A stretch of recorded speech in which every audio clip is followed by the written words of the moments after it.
In my dreams, I walk free in the city streets. 2,500 days plus 50 weeks. Doing hard time for these WikiLeaks. Trying to bring the truth out, man, it only gets you heat. And then they gag you. You don't get to speak. And when you get the leak, they try to hit delete. The masses of the masses, they want the shit discreet. That's why my middle finger's up to these sick elites. Free speech, it's the freedom of press. Take your deepest, darkest secrets, never leave them unsaid. If I'm a thief, then I'm a thief for the people you dread. The people of the red, white and blue, you keep them in bed. Seeing the sheep, keep them asleep. Deceiving the weak, keep seeking the leaks till you cease. And I see your defeat until I'm deceased underneath a freezing red sheet. Become a dead man, then I hit the switch and release. When Goldman Sachs is your creditor, you kill the messenger. Stories axed by the editor, you kill the messenger. Pay to play on the regular, you kill the messenger. Need a solace, any questioners, you kill the messenger. And outside my window a figure quickly creeps. They dark as night like some motherfucking chimney sweeps. Whiskey with my Mickey keeps dying in my kidneys weak. Silence in my risky tweets is what the grand jury seeks. I'm wanting peace like 7 years in Tibet. Now rest in peace like 7 years under threat. Cause I've released 7 vaults, they upset. They ended the rape sentence, but the US still insists to rest. I guess it's a sin to take the truth and disseminate. MLK to Gandhi, take aim and eliminate. And I don't say I'm great, just wanna say what's fake. But if they kill me, a million others will take my place. The CIA's post like a knife the sharpest. All hypocrisy, lies, and heartless. They want to stop me, my life make my heart quit. Cause democracy dies in the darkness. When Goldman Sachs is your creditor, you kill the messenger. Stories axed by the editor, you kill the messenger. Pay to play on the regular, you kill the messenger. Need a solace, any questioners, you kill the messenger.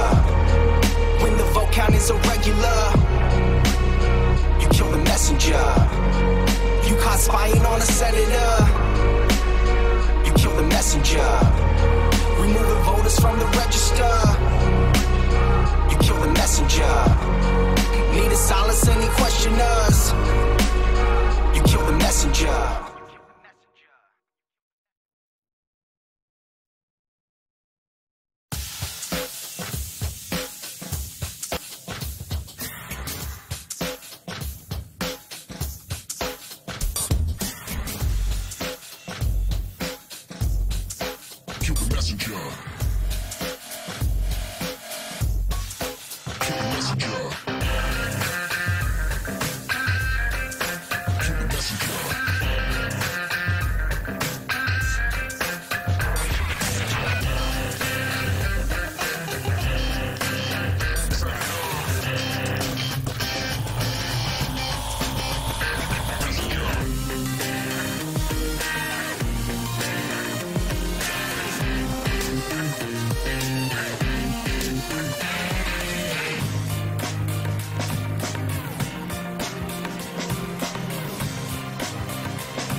In my dreams, I walk free in the city streets. 2,500 days plus 50 weeks. Doing hard time for these WikiLeaks. Trying to bring the truth out, man, it only gets you heat. And then they gag you, you don't get to speak. And when you get the leak, they try to hit the leak. The masses of the masses, they want this shit discreet. That's why my middle finger's up to these sick elites. Playing on the regular, you kill the messenger. Free speech, it's the freedom of press. Take your deepest, darkest secrets, never leave them unsaid. If I'm a thief, then I'm a thief for the people you dread. The people of the red, white and blue, you keep them in bed. Seeking the sheep, keep them asleep. Deceiving the weak, keep seeking the leaks till you cease. And I see your defeat until I'm deceased underneath a freezer red sheet. Become a dead man, then I hit the switch and release. When Goldman Sachs is your creditor, you kill the messenger.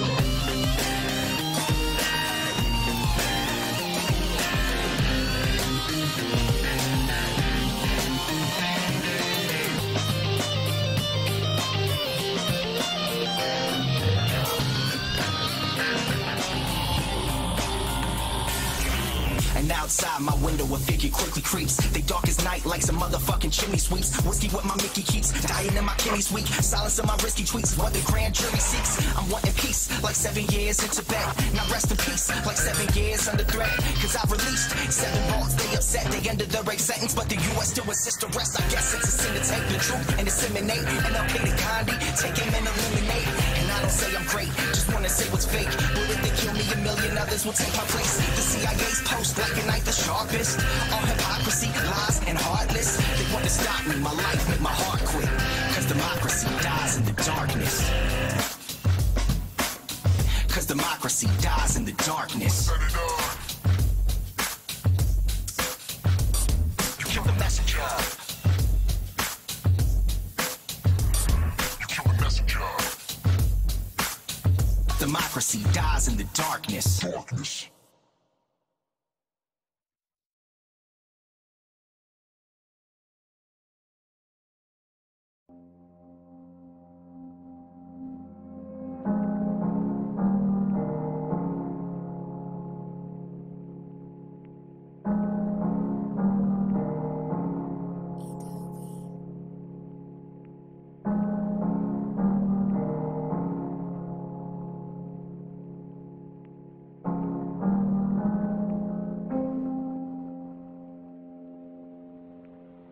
Feeling cold now, but got the heater on.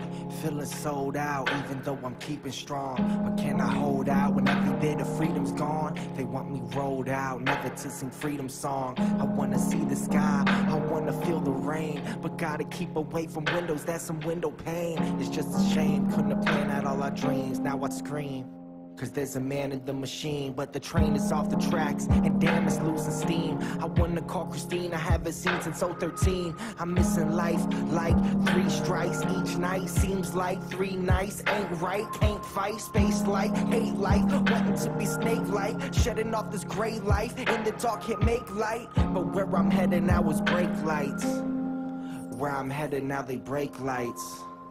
Counting days like brake lights. Feeling weight like brake lights. Had a great life. Brake lights. Brake lights. Brake lights. Out of place like brake lights. In my face like brake lights. Counting days like brake lights. Brake lights. Brake lights. Sit here asking, what have I done? If these strings were cut, I'd see my son. And if I could just fly from this place, then I'd hold you in my love embrace. And if I could just speak to you now, I'd renew my vow and be in the now. Is this me in denial? Wanna remove stress from your brow and pay you back some way, somehow. But it's painted black, can see the way back now. But how's the house and how's your mom? I doubt the way the media portrays me makes you hate me. But to think you see that daily makes me crazy, that just ain't me. This is without a doubt going to be this generation's Free Mandela movement. Every single generation must fight again the same battles that previous generations have fought. Brake lights, counting days like brake lights, brake lights, brake lights, brake lights, brake lights, brake lights. Brake lights. Brake lights. Brake lights. Major Lobo from the Oligarchy News Network. A new study shows that no one reads books and we should burn them all and stop printing. Back to you, Bill. Let's get the hell out of here. Eve, holy crap. Yeah, see, these are books, and they can teach you a lot about yourself and the world. This book is Julian Assange's, and it will help you understand geopolitics. So while we're on the subject, we should work to free him from political persecution.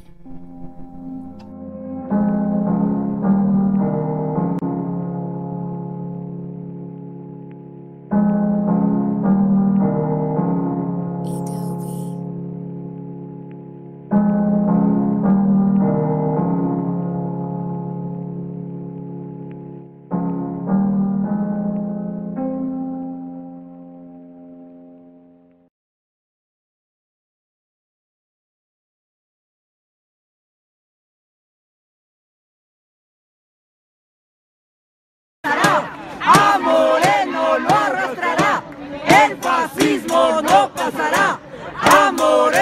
lo arrastrará.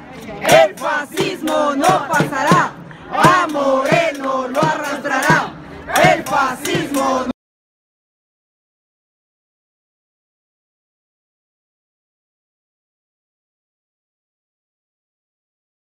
Fascista, al pueblo traicionaste. Judas Moreno, dictador y fascista, al pueblo traicionaste. Judas Moreno, dictador y fascista, al pueblo traicionaste.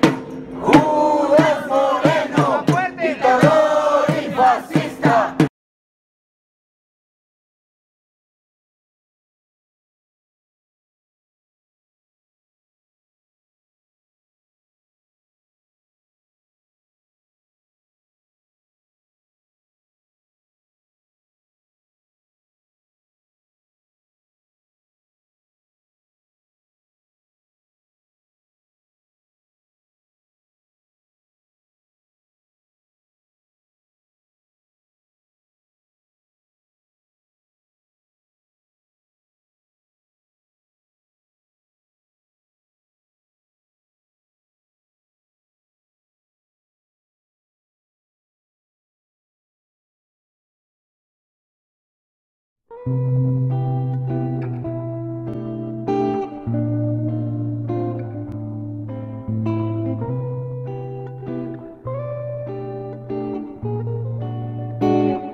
Welcome along to WikiBees number 18. I'm Joe Booth, the Technical Director of the Internet Party, and I'm starting this stream off today. It's fantastic to see all you people from around Europe, and I think that's the reason we changed the stream to be this time. Thanks for waiting on so long. I have with me here Bruce and Kitty, and we're expecting a few more as the stream goes on. So fantastic to see you all, and I'm watching the chats here as well. It's been a interesting few days for Julian Assange, and there's been a lot of talk on Twitter and various other mediums. I'm more on the technical side, so I don't keep too up with the latest breaking news, but certainly we'll have some coverage of what's happening then as well. For me, it's early morning here in New Zealand, and it's fantastic to see some of you joining us at a comfortable time for you. So, what shall we do? Hey, Bruce. Hi. Welcome along too, Bruce. Oh, hello. Yeah, I'm just trying to get things set up. Yep, no worries.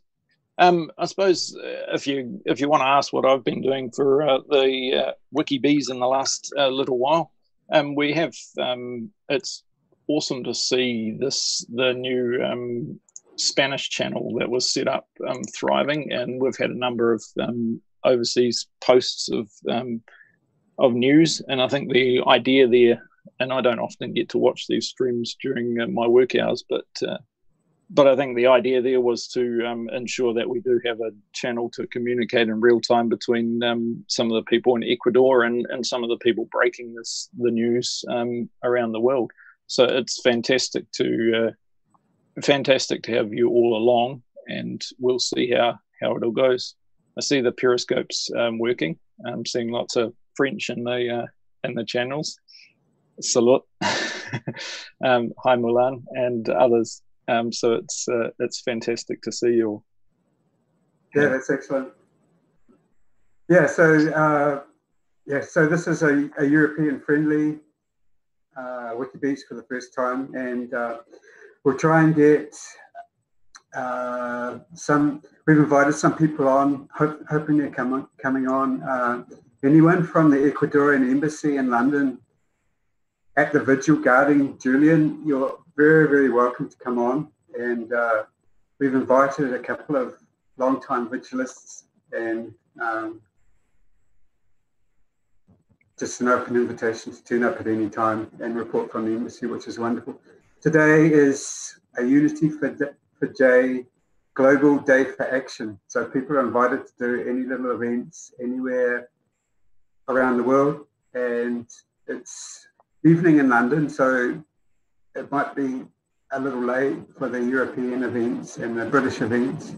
But hopefully there are some events going on in the US. And if you happen to be listening to this and doing a little action, like with banners or something, then please feel free to just send a tweet with Wikibeats hashtag, and we'll see that tweet. And if you want to, we can post you a link to the Zoom session, and you can report live from the event, which would be quite great if that ever happens. Yeah, it'd be awesome to have a few more people joining us live. We're sitting here on our own, but if you've got some Wi-Fi and you want to join us for Wikibeats, give us a yell, give us a shout. We can certainly add you into the Zoom. Yeah. And I see Bjorn's popping along. It'll be very early for you. It's good to see you, Bjorn. Bjorn is working on our website at the moment. You would have seen him in the previous streams. Oh, he's live from. Are you caving? Oh, and I'm trying to fix the car, but I'll be listening in. Fantastic to see you joining us.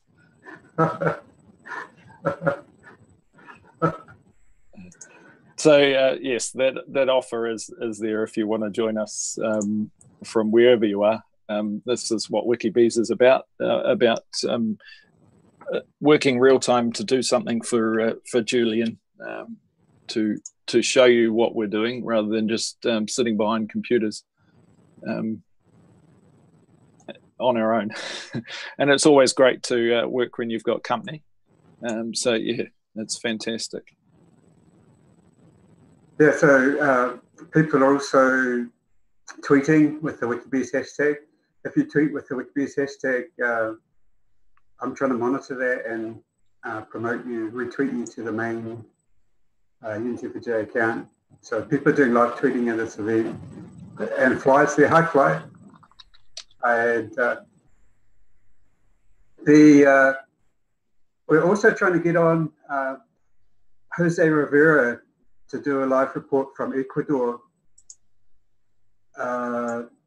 Jose's come on in several previous sessions, and a very brave citizen journalist. The situation in Ecuador has really deteriorated recently with a new president named Lenin Moreno, who's,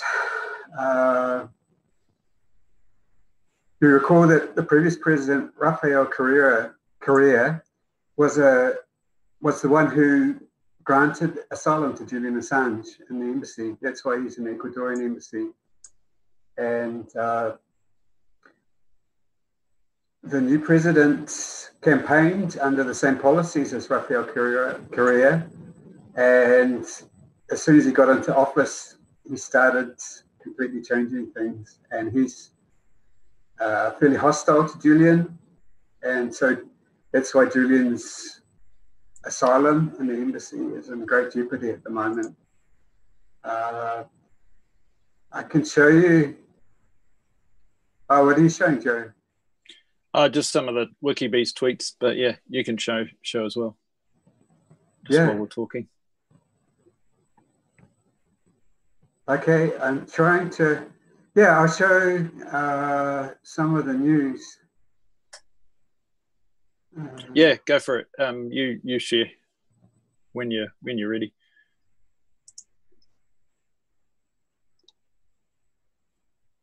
Okay, I'll show.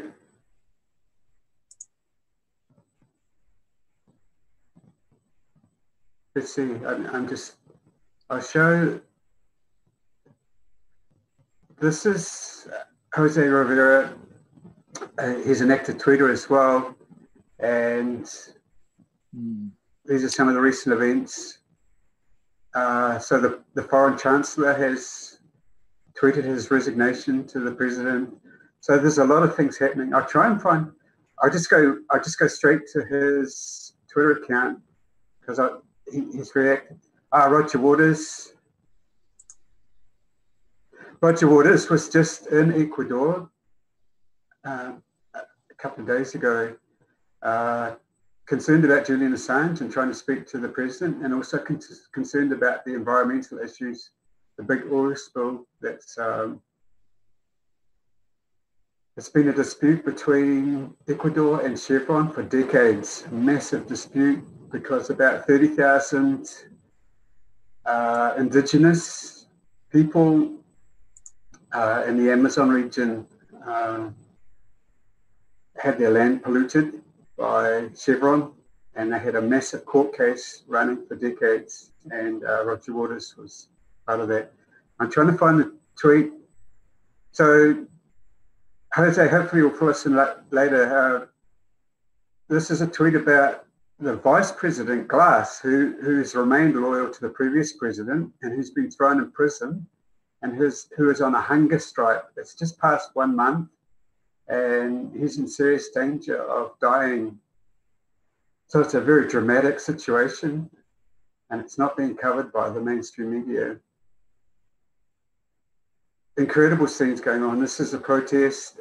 I believe this is certainly the teachers are protesting in Ecuador. Anyway, this is a very good stream to go to, and I'm trying to find a tweet that relates to the embassy in London. Just bear with me. This is it.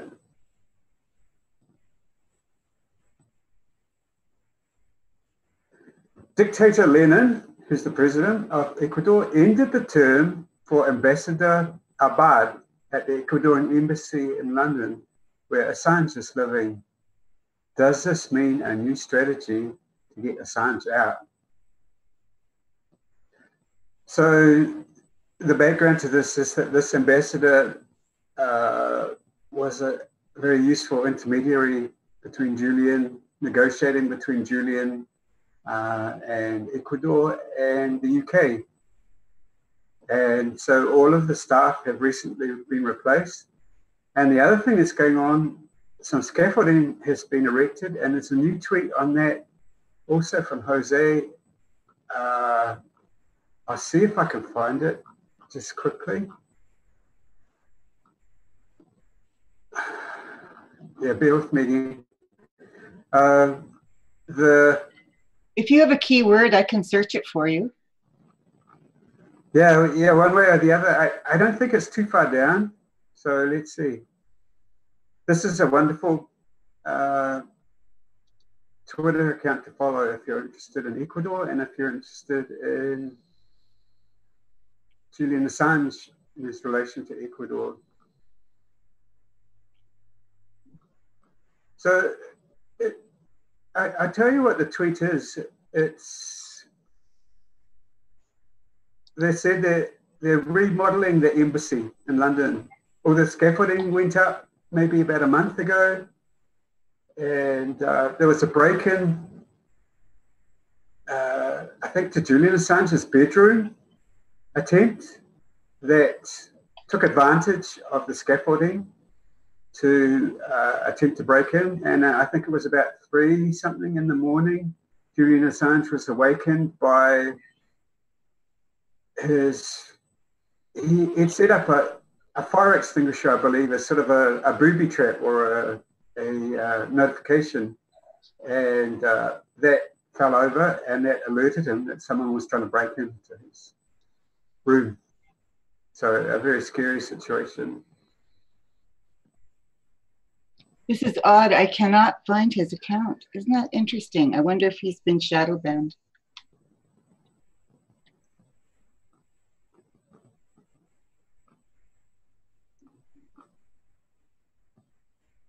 I'm trying to find the tweet. Well, I just I can't find it, so I'll show you that later if I find it. Can you spell his handle? And I can do the search. I just need to get to the account. If you can spell his handle for me. Yes, SIGUEM,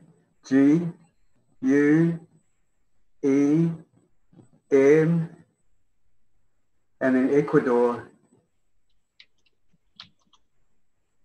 Yeah, it's not coming up. Isn't that something? Okay. Oh, here we are. Here we are. It's okay. I got it. I'll see if... Oh, okay. Yes, this is... I did some websites links to talk about some current events. This is the previous president of Ecuador, Rafael Correa, has just posted a new article. Correa Blas Moreno, the new president, accuses him of orchestrating a soft coup against democracy. So it's a dramatic situation. This is a very good article to read. The judiciary is being undermined, basically replaced by... Do you want to zoom in a little bit, make it a little bit bigger for people on the stream that are trying to read along? Yeah. Well, I wasn't going to go into it. Oh yeah. Okay. I will. I just have to get my act together. Is there a zoom? If you hold down Control and scroll your mouse, often that does a zoomy function in many browsers. Yeah, it's a handy little feature. All good. So can you imagine a democracy in which the president handpicks a council that proceeds to dismiss the Constitutional Court, the Judicial Council, which oversees the judiciary, the National Electoral Council, the Attorney General, the Ombudsman, and all 6 major regulators? Unfortunately, that is the current situation in Ecuador.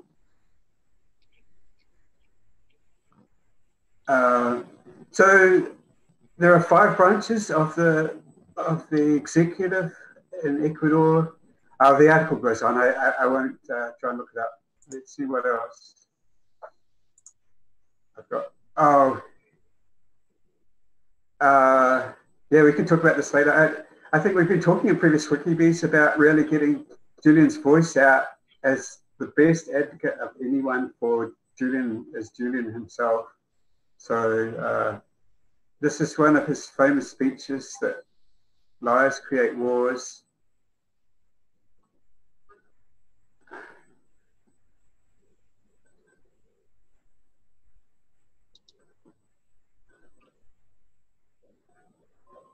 Okay, I did a search for embassy and was not able to find the tweet that you're talking about. Oh, that's muted. I don't think you can hear it, sorry. Yeah, there's no sound, but...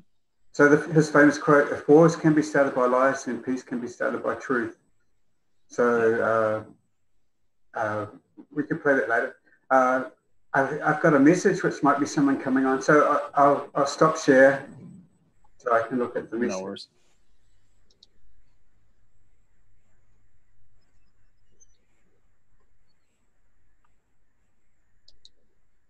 Nice.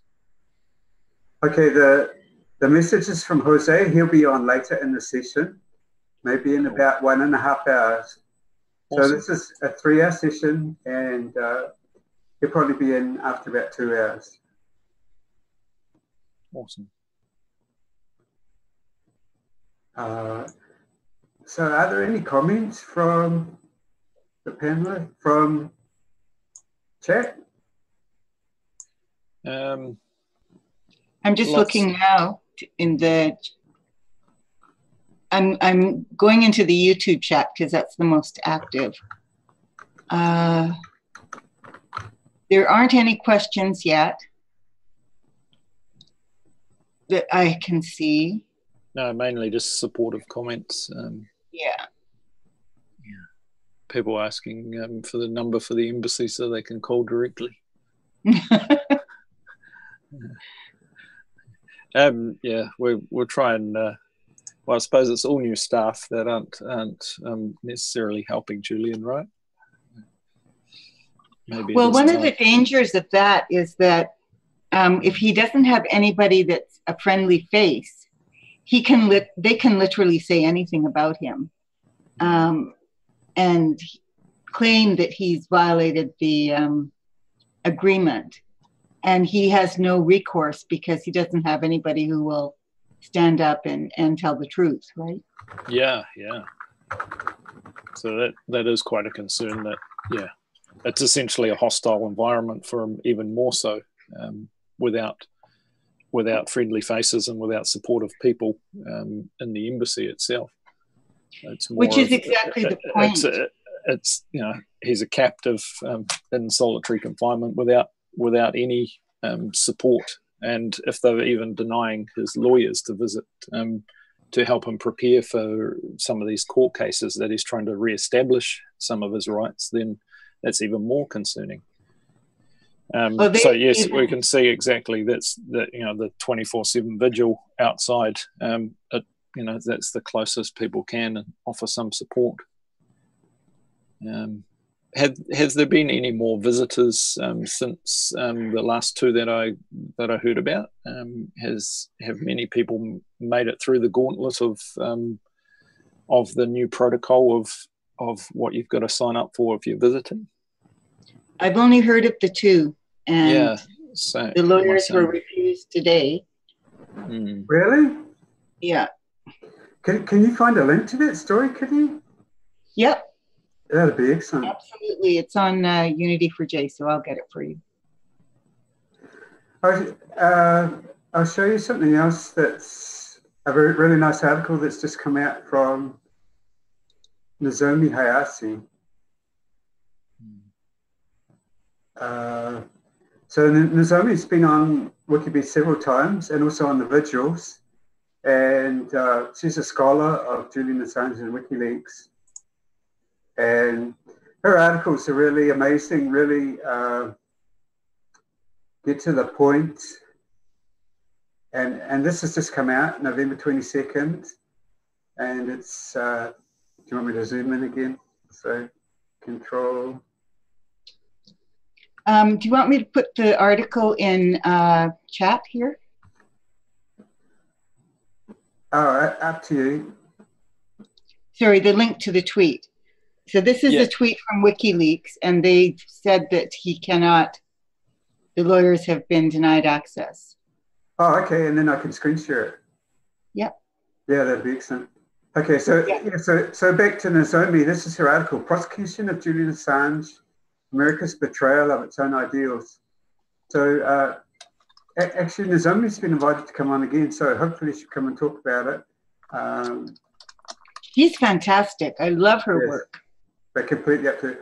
Because you see what happens is the mainstream media in the US, people like Hayden and Brennan, for ex-heads of the three-letter agencies, come on all the talk shows and talk about,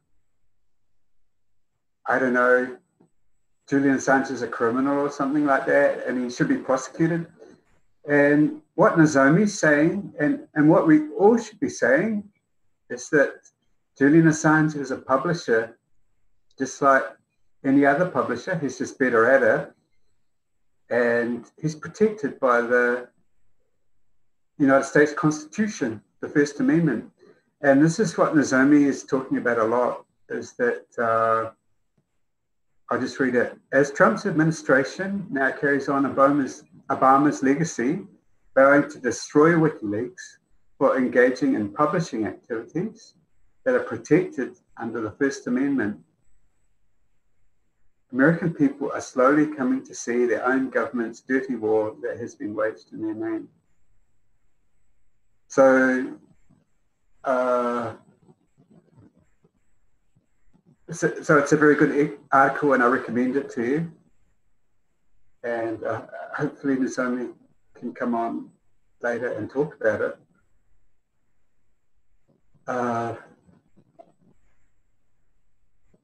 Okay, I'll get a share. Yeah, totally. I mean, it beggars belief that, for a start, the US can even attempt to prosecute him when he's not carrying on any, apart from a .com internet address. There's nothing that can, he hasn't committed any crime in the US. And if Julian was in the US, then he falls under their First Amendment, publishing rights. So one of the points that belief. Yeah. One of the points that WikiLeaks made today is that the Saudis are now also doing the same thing. They're threatening to arrest people who tweet mean things about them. I'm being sarcastic, but you know what I mean.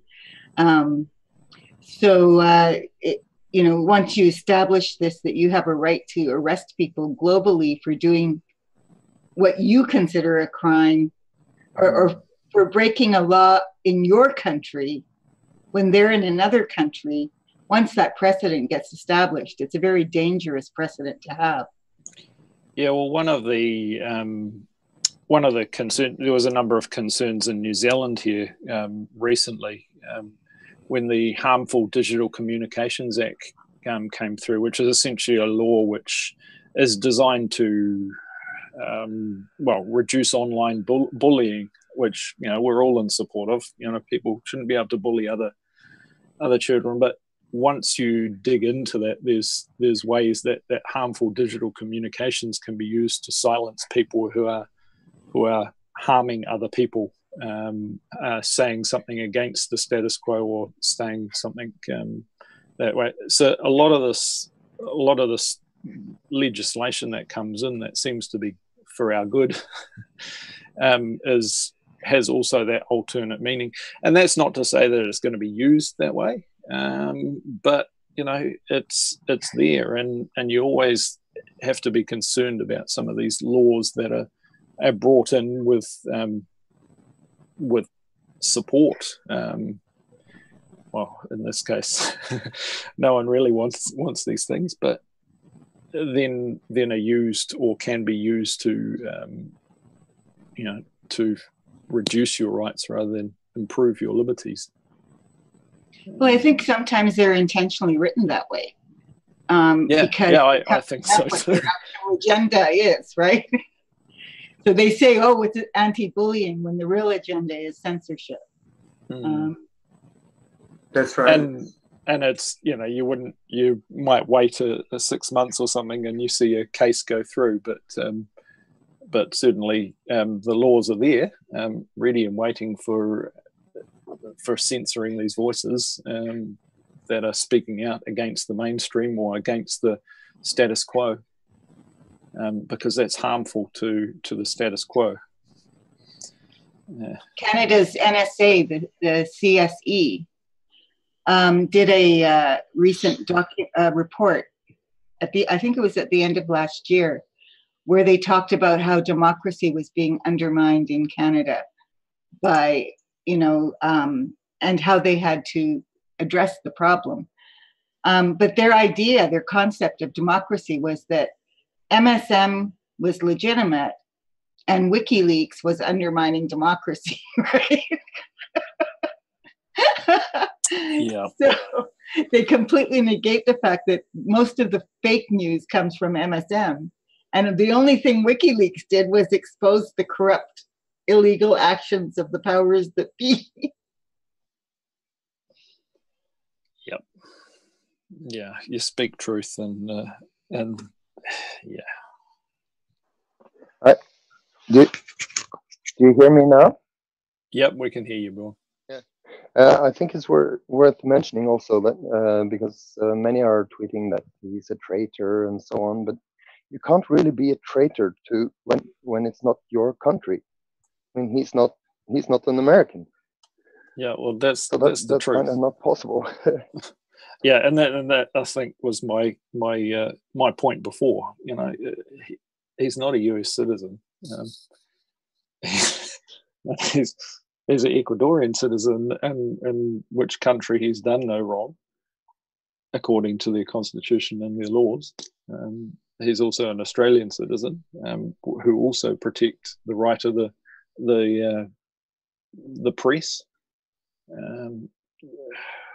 Yeah, whatever it is, it's going to be made up in a long stretch, and there's going to be no say in it. You know, sealed indictments, and so all we can do is protect them by standing up and saying this is not right. Much like Nozomi is saying, you know, we the people,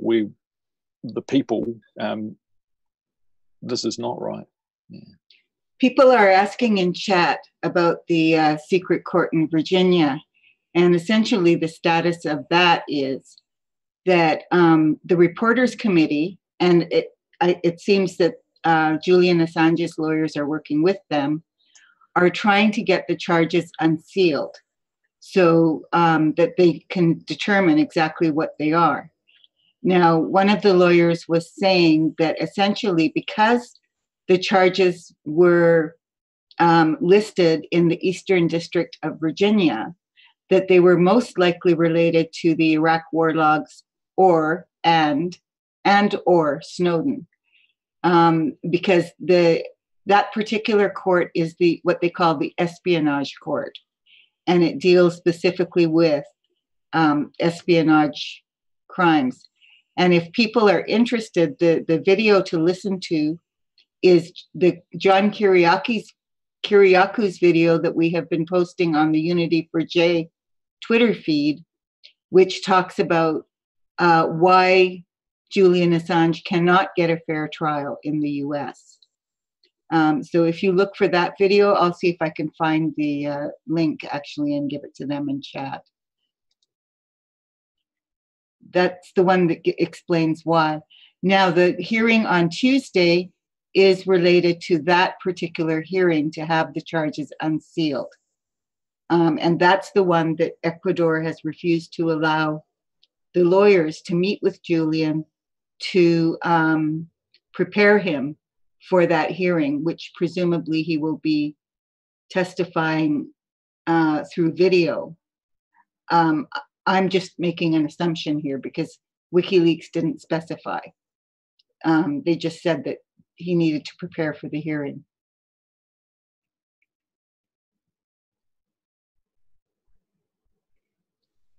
Yeah.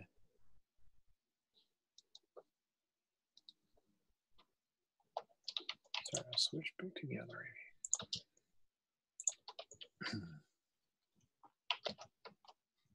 So that's basically a quick summary of the secret hearing, anyway. Yeah.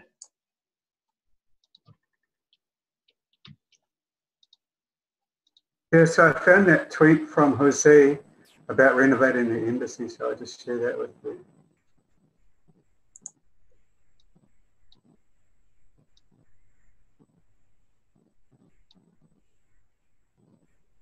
So if you can see that, it's in Spanish and Jose has translated it. Ecuador Foreign Chancellor's Office just tweeted that, quote, that they quote, "We are renovating our embassy in London. We want our embassy to reflect our international policies."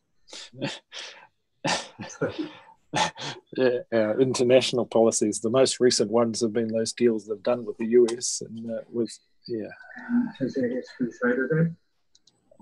Ecuador Foreign Chancellor's Office has tweeted that, quote, I'm getting some feedback, am I? We are renovating. Yeah, I'm not sure if that's. We want our embassy. It's Kitty. You've got your audio on, Kitty.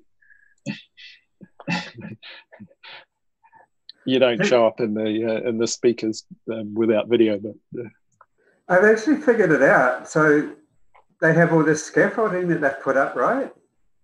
Well, I mean, if you think about it, the reason why we probably haven't been able to find too many details on the scaffolding for the Ecuadorian embassy or even the Colombian embassy next door is they're on the lower floors, right? You don't put scaffolding up for accessing the ground, the lower floors. So it's possibly something above them that the scaffolding's for, maybe. But I don't. Do you reckon? Well, I don't know. I think the clue is in the tweet that they just did, right? They're renovating the building to reflect their current policies of their president. So what they're doing, I'm pretty sure of this, is they're painting in an enormous Star-Spangled Banner. Yes. I'm sure there'll be something like that happening. Yeah. So I found another gem that I would like to share. So I'll do a screen share.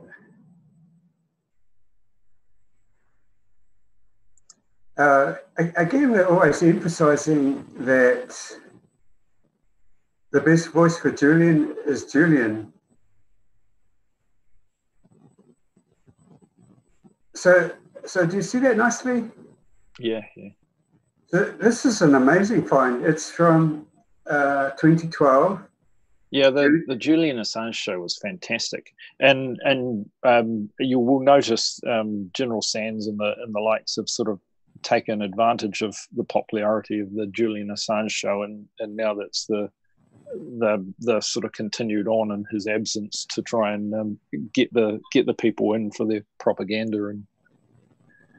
Yeah, so that's the Julian Assange show in general, and I'll show you one of the great episodes.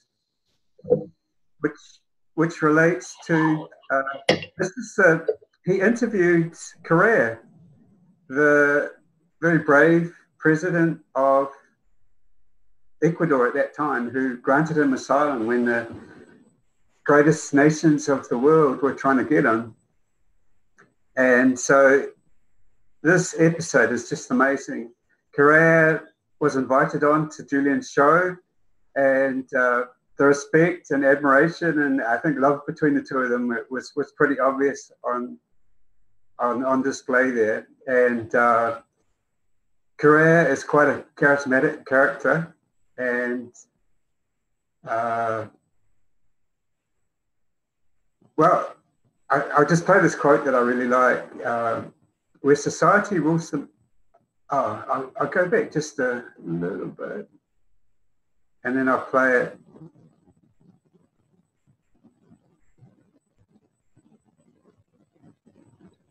We can't hear the sound in Zoom. I don't think they can in the stream either. Yeah, you might need to reshare and make sure you tick the share audio button.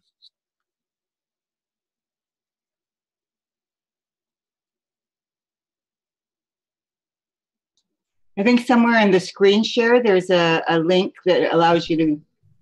No que el mercado domina la that's good now. Mercancía a la propia sociedad, a las personas, a la vida. Si continuamos con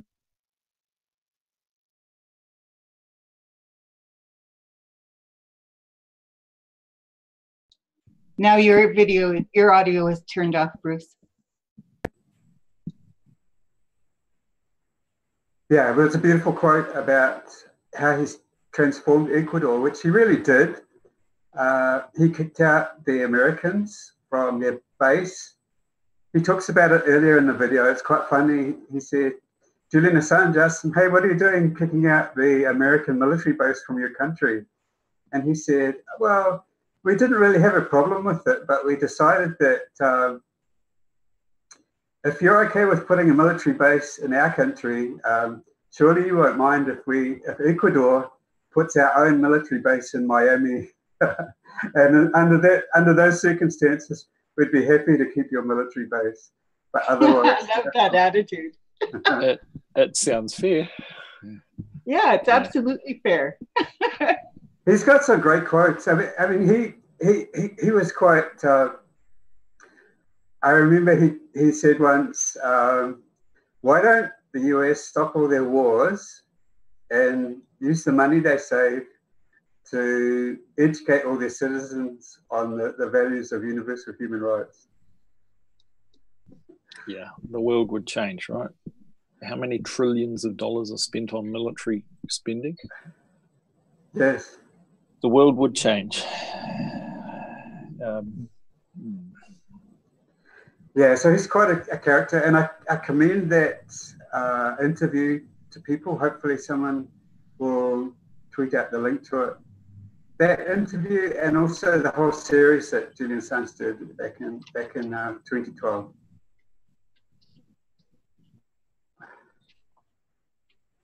Yeah, certainly. I was probably a few months ago. I watched through quite a few of those episodes, and it's fantastic content. And really, it highlights how much we don't hear Julian's voice these days, and how long it has been since we heard that voice speaking out.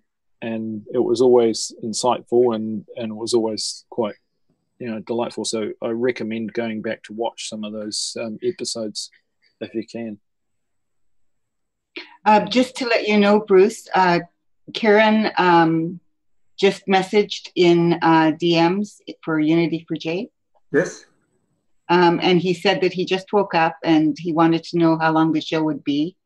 He's trying to get set up. We'll be around for another couple of hours, right? Yeah, I told him we'll be around for 2 hours and we'd love to have him join us. Yeah, that'd be fantastic.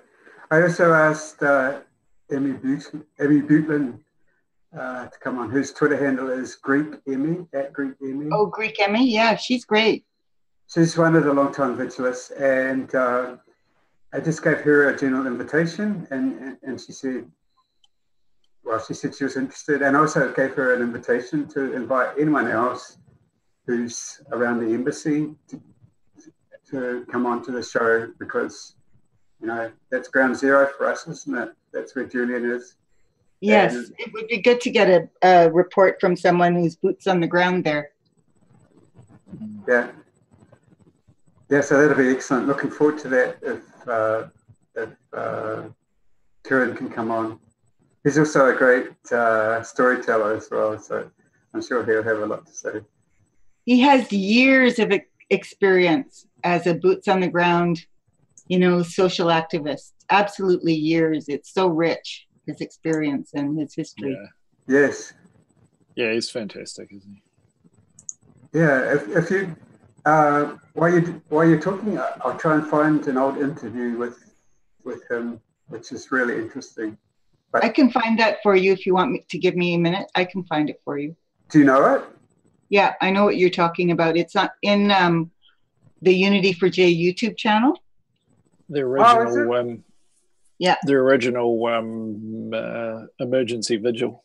No, I'm talking about one when I think he was 22 years old and he's being interviewed from jail after after smashing up a B-52 bomber with a sledgehammer with a group of other Catholic activists, anti-war activists.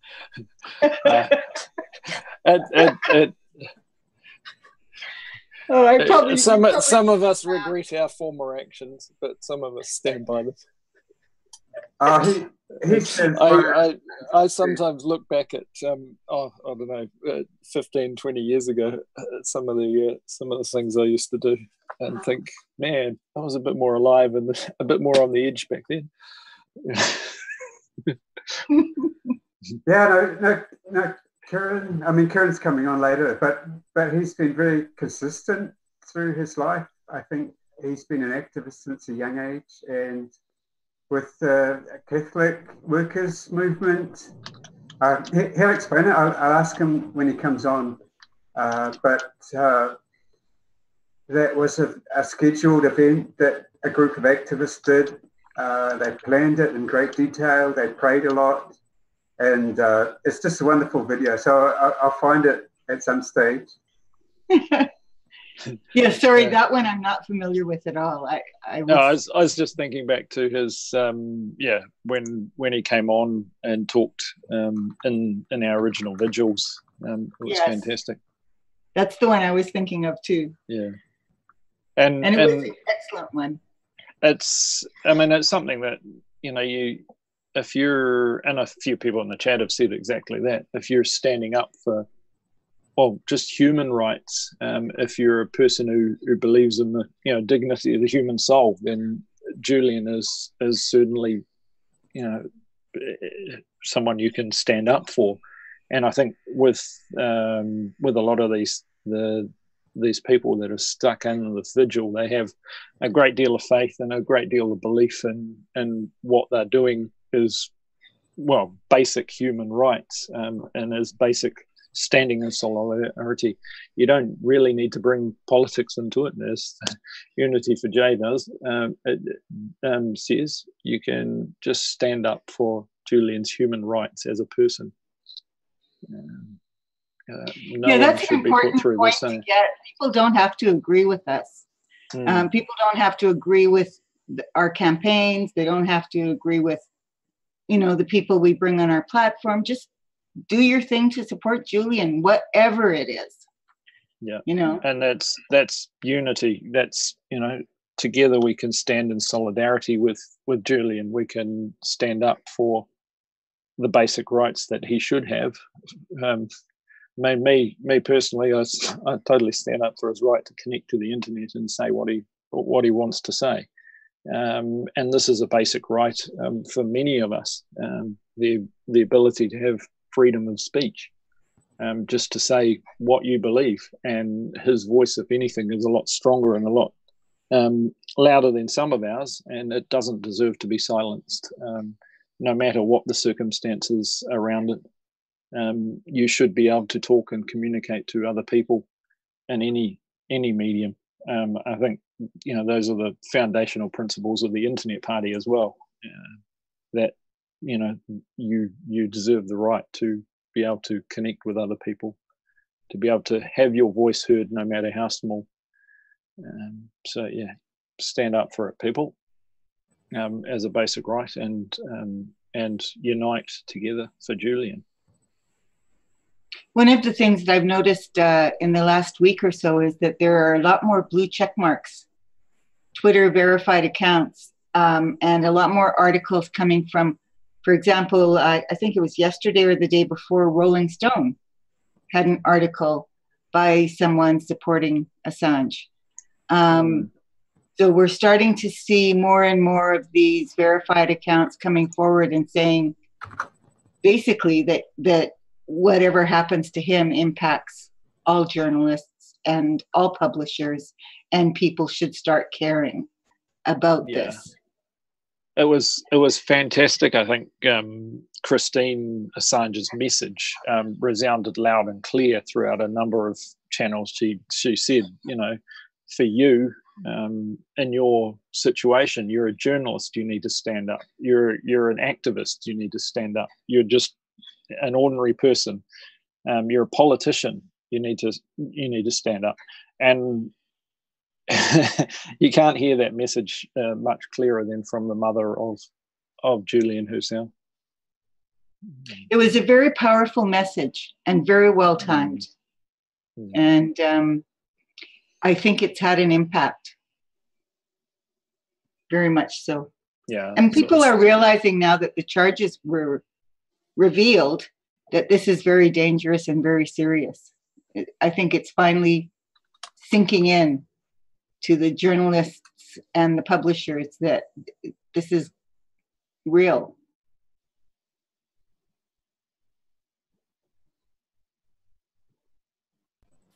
Yes, it is. Yes. I found that interview, so I just show it to you so that you can play it if you're interested.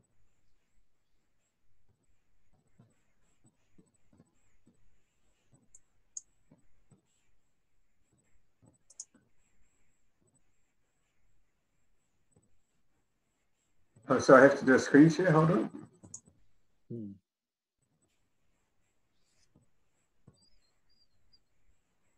Share screen. Oh, now it does the computer sound automatically, which is how it should be. But so this is the interview. It's from 1991. I think he was 22 years old. And that's the name of his Catholic organization, is BASHI, is Anti-War Catholic Organization, activist. Spears into plough shields. Yes. So I won't play a lot of it or anything, but I'll just show he's being interviewed from So my name's Arbitrarily, I'm from Brisbane, Australia, and I'm presently in jail here. So that's all I'll show, but there he is. 22 years old, I believe. I could confirm that with him. His mannerisms are just the same as today. And he speaks the same way, very principled and very considered speech. So that's a wonderful resource for people to see. He's been guarding Julian at the embassy for 6 years now, and they have a 24/7 vigil at the moment for Julian. Yeah. And I mean, last time we tried to get him on the last WikiBees, he was trying to get on, but it didn't work out technically. But he's saying not raining, which is good for London, and not windy and cold. And I didn't realize how cold it was until someone else mentioned that it was like -2 degrees at 6 a.m. in the morning. So probably even colder at night. And so he's out there with this group heading into the London winter in sub-freezing weather. And so, sometimes it's just above freezing and it's rain and horrible weather. So it's a wonderful job what the vigilists are doing for Julian. And they've been doing it for years. And he, last night, he was there all night. And because of the police activity, he stayed. He's still awake and out there today. It's just amazing. Yeah, there was a few tweets of their setup there. Oh, how do you do that? Is that so? That's just a video. That was from a tweet. I've got things over top of it, but that was from Little Sabine, Bibi Honeybee. So how do you get it showing on Zoom? How do you get it showing just the video? Just sharing. This is a tweet. It's full screen. So if I go back down to a normal size video, yeah. Oh, okay. Yeah. So I just went full screen and told it to optimize for full screen. But yeah, it's fantastic to see the. I think you just need a replay. Thank you, Julian. It says in lights. Lights all around and across the road there, where if he can see anything, that'll be where he is over there. So it's fantastic what they're doing there. Yes. So just looking at the YouTube comments, Marty O says much respect to vigilists.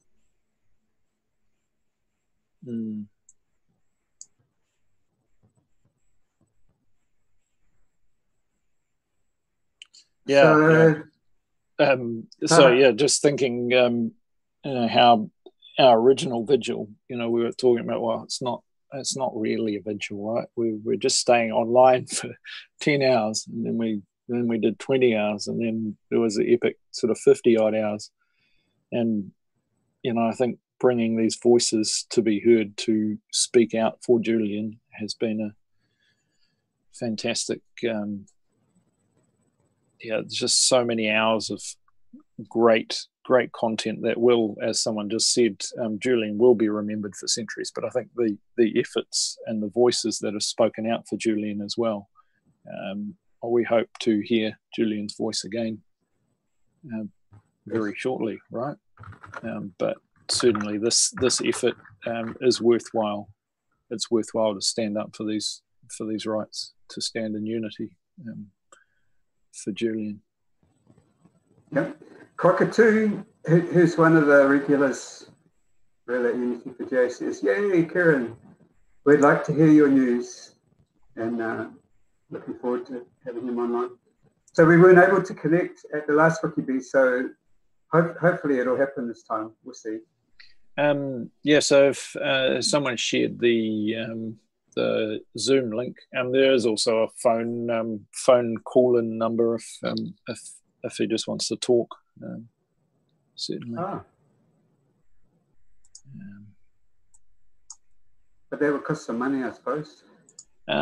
Usually there's, I'll go and find, Zoom is international, so there's usually a, there you go, Zoom.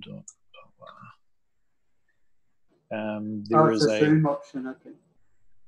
Yeah, so Zoom obviously is for international conferencing, and there are international numbers all around. Here we go. Hold on, I'll just paste this in. It's a link in the middle of a bunch of other links.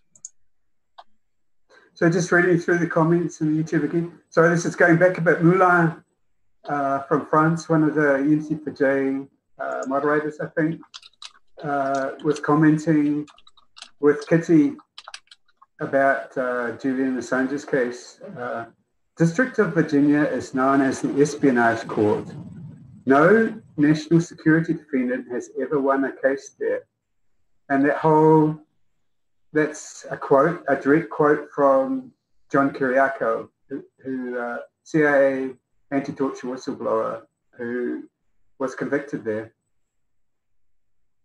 So it would be a show trial if Julian went there. It would be a show trial. He had some strong words to say about the judge, which I think was on several of the cases there, and he said there's no way that's going to be a fair trial if that happens. So yeah, something like Leonie Brinkman, something like that is the name. Yeah, it's in that video, which I think Unity for J tweeted recently as well.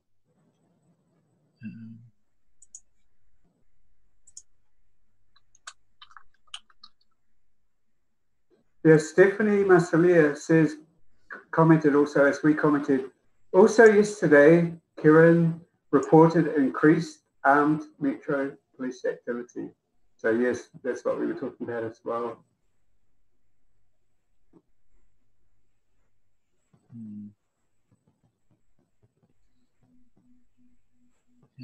It's not the current chat.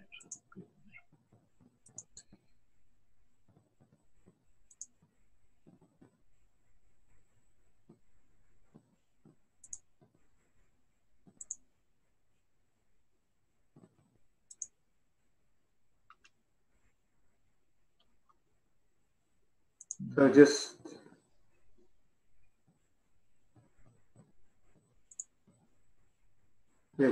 just looking at the. So if you follow the WikiBees hashtag on Twitter, you can see everything related to this stream. So this is our first stream at this time of day, which is intended to be a European-friendly time of day.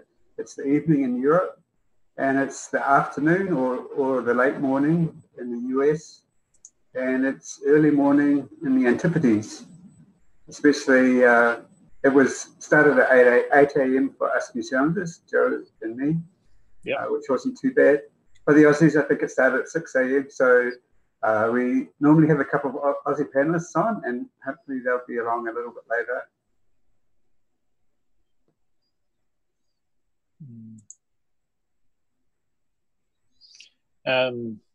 Yeah, so thanks, Kitty, for explaining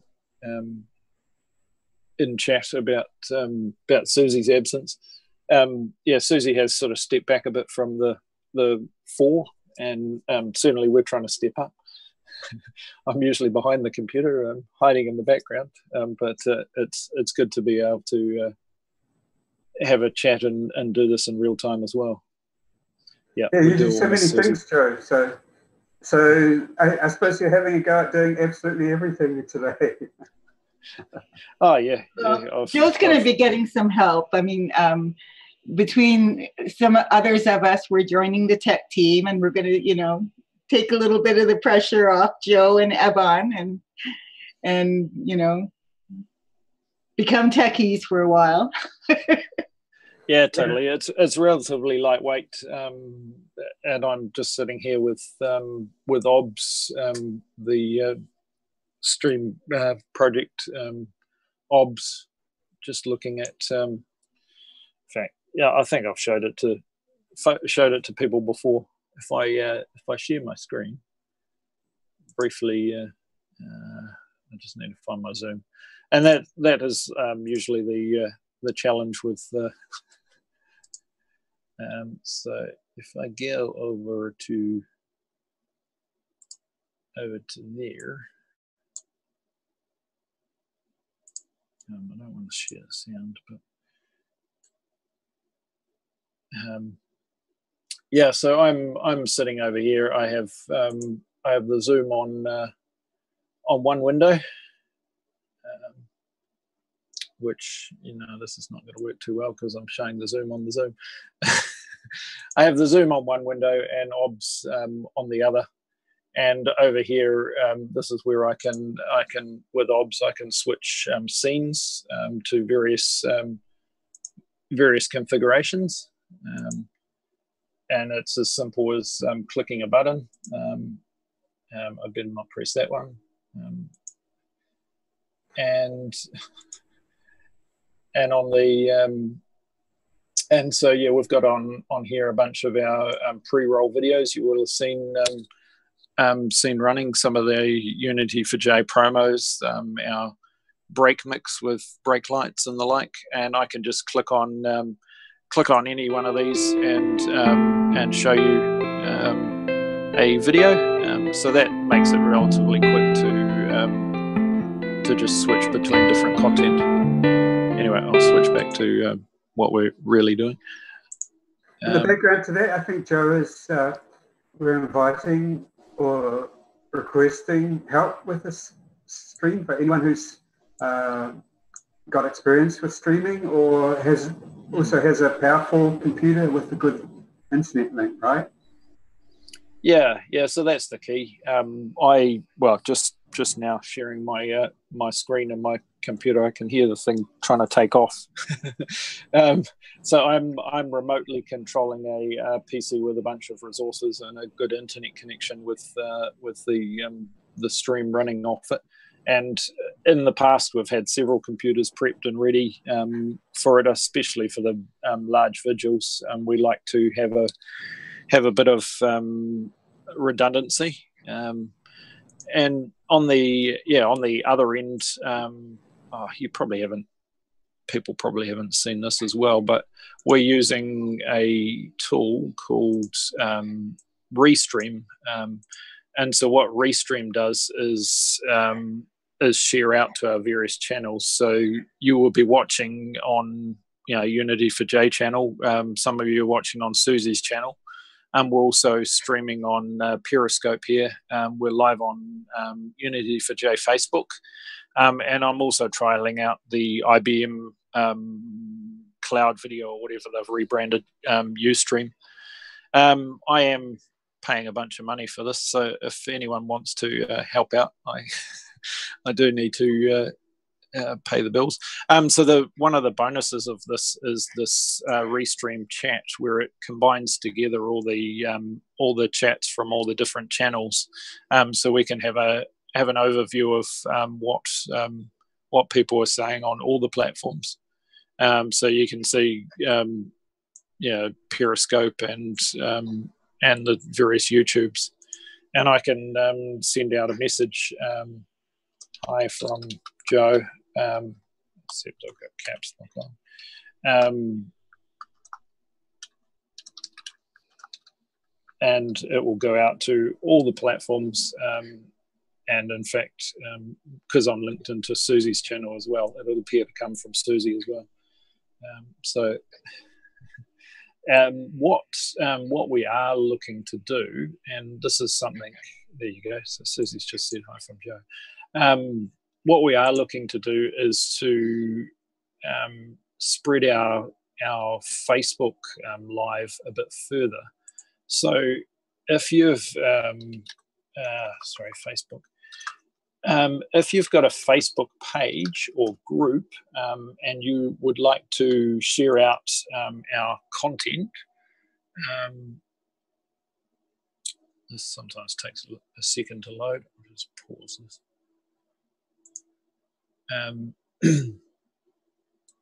One thing you can do, if you've got a Facebook page and you want to share Unity for J with your page, so when we go live, you can syndicate our video. One thing you can do is, and I'm just trying to find the setting for it, is cross-posting. And I think it's probably hiding over Creator Studio.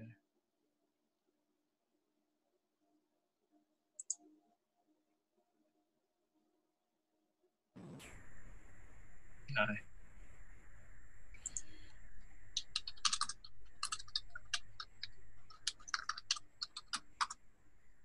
Bear with me.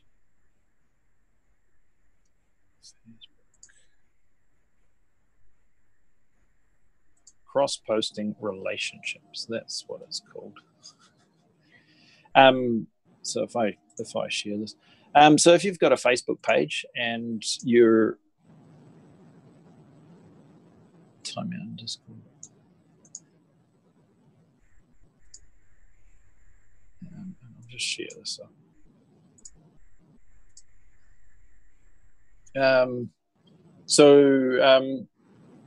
One step is, if you've got a page, so it's a Facebook page, click on settings and cross-posting, and I can, and I've posted it in the Discord Facebook channel in the past. What you can do is settings cross-posting. Okay, so Facebook. So this is a request to anyone with a Facebook page to help us out in a small way. Is that right? Yeah. So under your settings for your page, so this only works if you're a page admin. So yeah, you'll see cross-posting, and so we've got a couple of cross-posting arrangements, but if there is anyone more, so Assangivists, Freedom for Julian, if there's a few communities that you want to take our content, and there's a couple of options there. You can say you will automatically take everything we post. So being an admin for the Internet Party, I send it off to all the great Internet Party people out there, just to see that, hey, we're still alive. The Internet Party is fully in support of this effort. In fact, so yeah, I can certainly send a link to cross-posting if you'd like to. And what that does is, you'll see on your page, it'll say videos. In fact, it's under this. publishing tools thing. Facebook likes to hide things. So Joe, yeah, can anyone with an ordinary page do it? You said it has to be an admin. Yeah. So if you well, have you your need own to be Facebook page, if you have your own, So you. Is that good enough? Yep. So if you're so this is a Facebook page rather than just a Facebook profile. As an admin, you should have this this page settings with all these extra things like ads and Messenger and all the other things that you can do with a page. And so I create these. So on here I create I just create a new live video and schedule it, and so we're currently live here. But in the settings for this video, we're actually live now, so I probably can't actually change the settings. So if you're just an ordinary Facebook user, can you do this? So if you're an ordinary Facebook user, you probably don't have the admin sort of settings. So this is our live page, and under the settings, I now have cross-posting. So I can say, yes, I want to send this to Internet Party and Assangivists. In this case, Assangivists choose whether or not they go live with our video. Joe. Yeah. Just to get a top level understanding of this.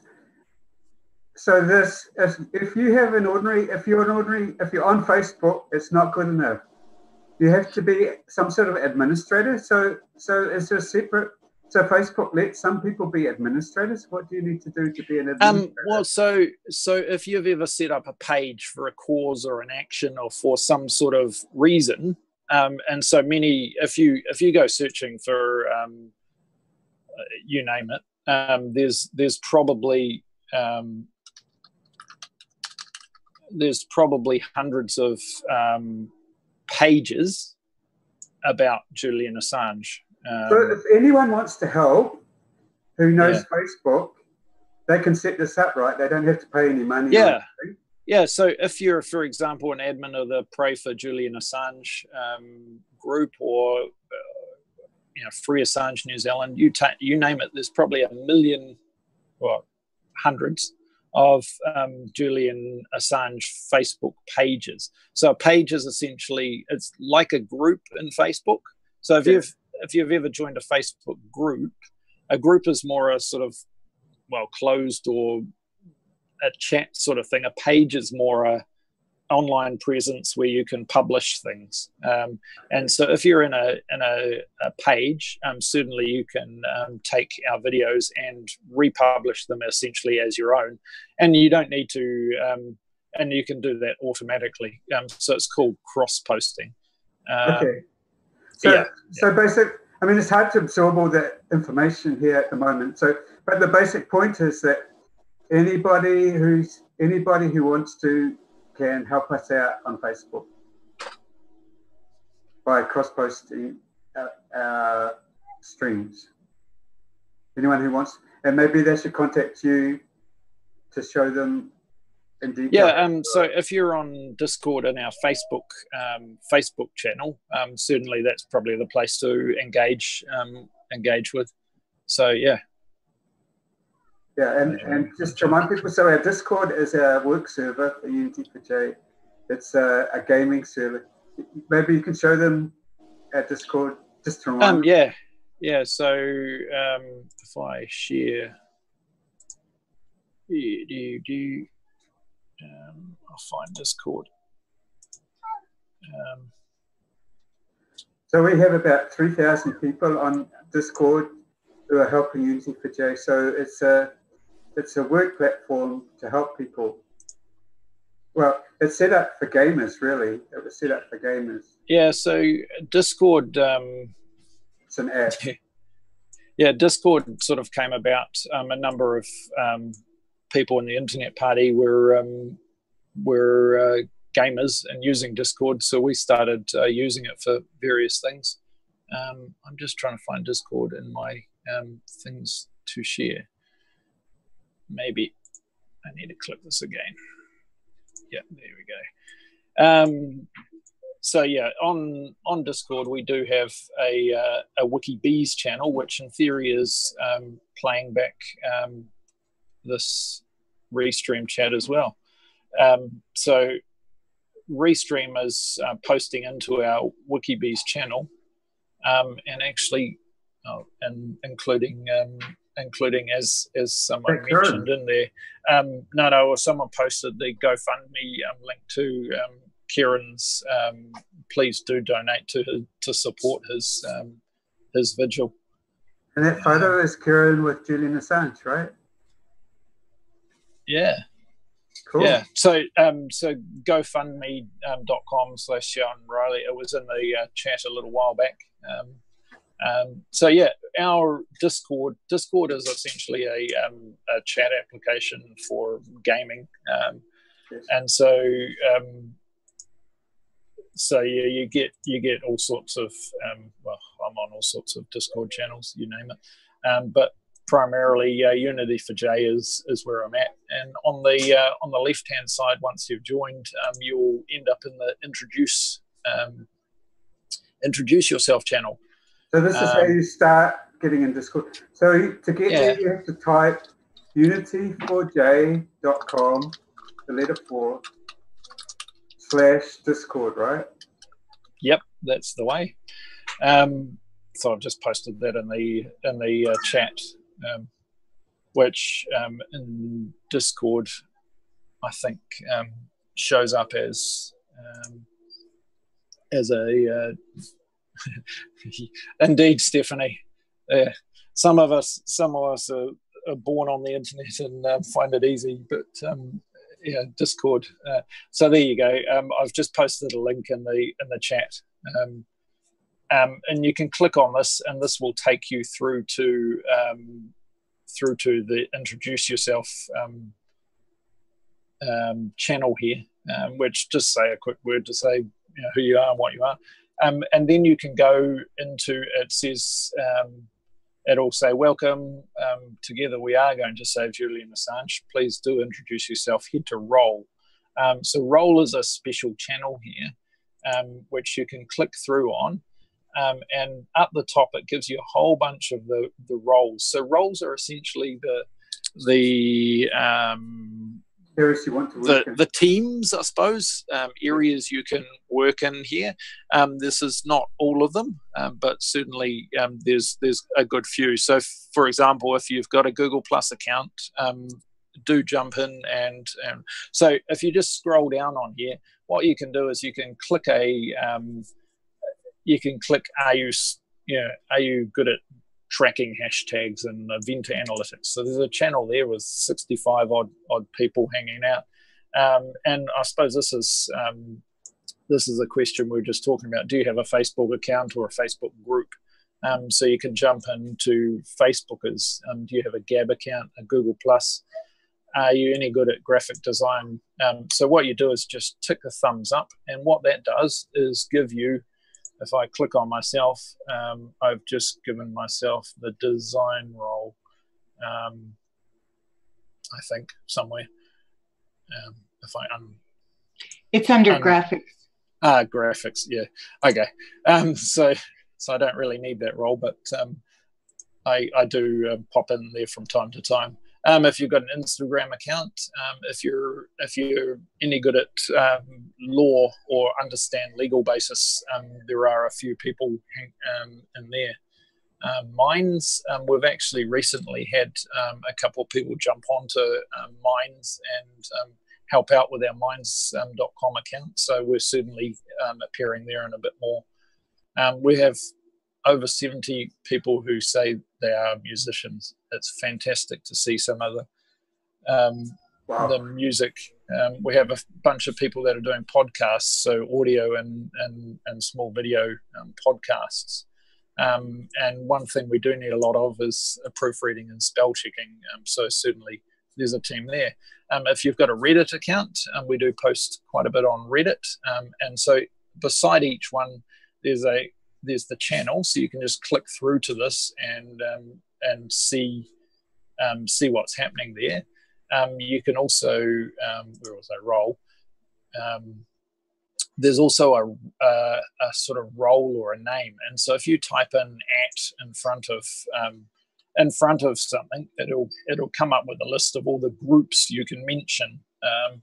And so if you're trying to find your team or get hold of one, a common one is @mods.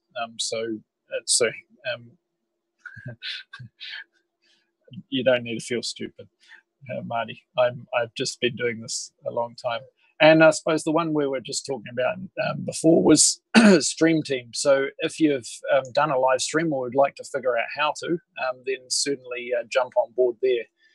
We have a massive translations team. If you look over the side, here, translations. We have translations Arabic, Catalan, Chinese, Bizyar, Czech, Danish, you name it. There is a language for there, and if you speak another language and can help translate some of these things, so there's quite a lot of Spanish. We've got a Tirio, you name it. There's a language for you there. Tumblr, Twitter, obviously, if you're a tweeter, and YouTube. So yeah, there's certainly a bunch of channels in here. Interfaith, media corrections, and I suppose one thing that people find quite difficult to figure out is this last bit here. Have you answered all the questions above? If so, please tick this thumb and then untick it is the key. And so 92 people haven't quite read this. And they will be still sitting here with this this role called need a role. You really have to do that, Joe. So that the trick is to unthumb this last. Well, you got to thumb it so it gives you the role, and then unthumb it again, or just type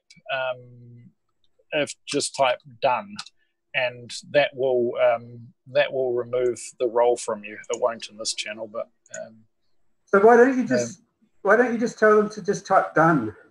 Well, they can't type it in this channel because all they can do in this channel is tick the little thumbs and untick them. But if you're over in, so the next the next channel you can go if you get stuck with roles is. Hold on, Joe. Why don't you just have them click on the thumb when you're done? Because they then need to unclick on it again as well, which is the confusing bit. Why do they need to unclick on it? I mean, well, so by giving a thumbs up, you get this role. So if I click this, I get media corrections in my, I get truth defenders here. But when I unclick that, truth defenders vanishes. And so the same applies for the need a role. So it'll give you which you already have, need a role, and by unclicking it, it removes it. And what? So can't you do thumb up for unclicking a role? Happen? Oh well, it's a detail. Never mind. But then you've got to remove it again. Yeah. It's just a stupid thing. The reason why this can be an issue and people can get quite irritated in it is we regularly call out to all the people that still have this need a role and say, hey, do you need a role? And so if you're getting annoyed by that and you're already, well, if you're one of these 92 people, I can imagine Zelda is doing it for good reasons, but for example, Janish and Mikev and 89 others, you might be getting annoyed at us constantly. In fact, you're online right now, Rise and Marty J and a bunch of other people. If you're annoyed by it, certainly go and find a role and then remove the need a role. So there is a bunch of people on our server that have come along. They've popped in and said, well, this is cool, but they haven't really figured out what this is all about. Can you do that in software, Joe? That if they've already assigned at least one role, then automatically remove need a role? So I go through and run that quite reasonably often, but it's there's yeah, there's quite a few people that might be confused by what's happening there. I probably haven't been too good at explaining that. But yeah. Or just get rid of need a role, I think. Well, the other issue is with Discord, you don't have any way of telling if someone isn't part of or hasn't gone through this process. So need a role is essentially, yeah. Well, you don't know if someone's just been lost on the server. So what we do is when you first arrive at the server, when you get this welcome message, what it will do is give you the need a role. And that allows you to see, for example, this role channel and a few other helpful channels. And so it's, I suppose, clearer as to where you need to go. Yeah, so maybe, yeah. And then once you're done through that process and you've solidified your role, you can say, hey, I'm done. And so if you type done, over here in roles discuss. So roles discuss is a bit, if you get stuck trying to find a role, then come over here. But yeah. So the bottom line is that they can ask at any time for some help, can they, or not? Totally. You can go at mods. I need some help. You can at helpful. You can go at helpful. Thanks for being so helpful. And there is also a help channel. Yeah. Because new applications are intimidating to people. Oh, totally. I can remember when I first started on Discord, and I've used IRC and other things like that in the past. But this whole trying to find out where you fit in and getting a role thing is quite confusing. In this roles discuss channel, you can also just type, one of these things to get a role. But yeah, usually, where is she or he? IP coordinator. IP coordinator certainly helps out from time to time, and we'll sort it out for you. So yeah, get in there. So that's automated. That's a bot. No. IP community coordinator is a real person. Okay. And they're a mini Susie, and they like to help out. Yeah. So that's important to know, and should be emphasised that if you come on to Discord, you can say, "Please help," and someone will come along. Is that true? Yep, certainly. And you well, just bear in mind that some of us are asleep at some times and others are asleep. On the right hand side here, you can see who is online. They have the little green symbol often, saying that I'm currently idle because that's the way I rock. But certainly shout out to any one of these as well. And to do that, you can just click on their name and, sorry, I can't do it for myself. I'll find Bruce. And you click on their name and you can type a message and say, hi, and it'll take you to a page where you can chat with them directly if that's help. And down the side here, we also have the various numbers of our teams. A good role, if you can't figure out where you're going to fit in, is just to be a supporter. If you're on board and you love this thing, then certainly be a supporter. So all the teams, at the moment there's 6 or so people on the helpful role, whole bunch of web team people, whole bunch of Facebookers. So there's and a whole bunch of tweeters on, steaming, video people, graphics people. We have a fantastic server. And it's yeah, everyone's very friendly, and there's always going to be someone on to help you if you. So it's very easy to do. Just to join UT4J work server, which is what this is you just type unity4j.com, where the 4 is the letter 4, unity4j.com/discord, DISCORD. And if I can just put in a plug for the tweeters. Yeah, totally. We always need people to RT our stuff. We so appreciate it when you do that. And as many people as possible, RTing the Unity for J account or one of the foreign language accounts. We have Unity for J France, we have Unity for J Spain, we have Unity for J Germany. We would really appreciate it. And, you know, there's a lot of people who don't have a lot of time. Just doing a few RTs a day takes you 10 minutes and it's great. It helps. Yep. Yeah. Just hit that retweet button.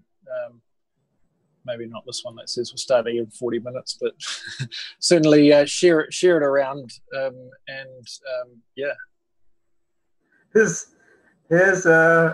So I'm reading the chat messages. Here's one for you, Joe. Joe, yeah, did you see it, Joe? I read it. There's some very nice words about me, and yes, thank you. This is probably another one. I don't know. Oh yeah, read it out. Joe, can you all share? Oh, all of us. Can you all share your favorite experiences with Julian, please?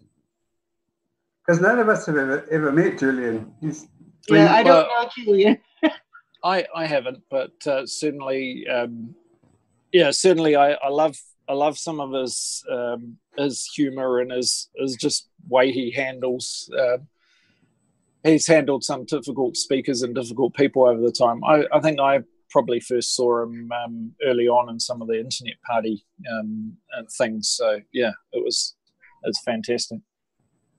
I've been following WikiLeaks since about 2009, and I started blogging about them in 2010. I'm involved simply because I have total support and always have since I started blogging about them for WikiLeaks and Julian Assange and what they've been doing. And I've never met Julian Assange. I don't know him personally. I have never met any of the WikiLeaks staff. I don't know them. But at one point I did have access to the Stratfor files, which was very cool. And I was able to blog about them. Non-public access, Kitty? Well, that was before it was public. I just got this random email and they gave me access, and I don't even know who it was from. But hey, I went with it, and I got a few blogs out on the Stratfor files, and it was really interesting. So what does that mean? Does that mean you have permission to quote anything from the files? Well, the Stratfor files had not been publicly released except to journalists. And can you say who Stratfor are? Can I say who Stratfor is? Yeah, Stratfor, I know who they are. Okay, well, Stratfor is basically what they call the shadow CIA. And the Stratfor release was the release that was provided through LulzSec. At the time, Jeremy Hammond. Who's LulzSec? I'm sorry? Who is LulzSec? Well, Jeremy Hammond was part of the LulzSec group, which was hacktivists. Okay. And he was, that's why he's in jail. He accessed the Stratfor files and released them to WikiLeaks. Oh.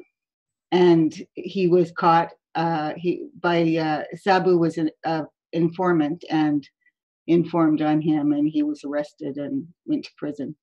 How long is he in prison for? I believe I'm not sure. I think it was 10 years. It was an amazing. I mean, there are rapists and pedophiles in prison for less time than these hacktivists have than the prison time. It's pretty shocking. It's just outrageous. And the CFAA is terrible legislation. It's poorly written. It can be literally interpreted any way they want to interpret it. So the prosecutors love it.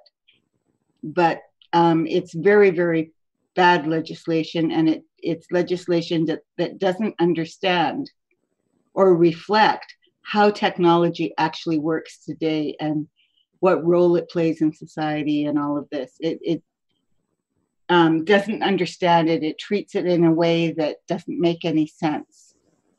And the prosecutors are overusing it. And they're using it in ways I don't think it was intended to be used. So it's probably an example of that kind of legislation we were talking about earlier, Jill. You know, where you have this legislation that's written and gets misused. So anyway, the Stratford Files being the shadow CIA meant that they were very, very interesting. And one of the things I was looking for was this kind of state organized or targeted persecution of targeted people. Yes. That was one of my main reasons for going through the files. And there were examples in there. There were examples of their attitudes generally to social activists, which Cat Memer has been publishing lately. Yes, shout out to Cat Memer. It's Elizabeth Mueller who's on here often. She's one of the moderators, and she's been recently posting on Stratford targeting individuals. Yes. Yeah. But you were doing it some time ago, Kitty, before it was publicly released.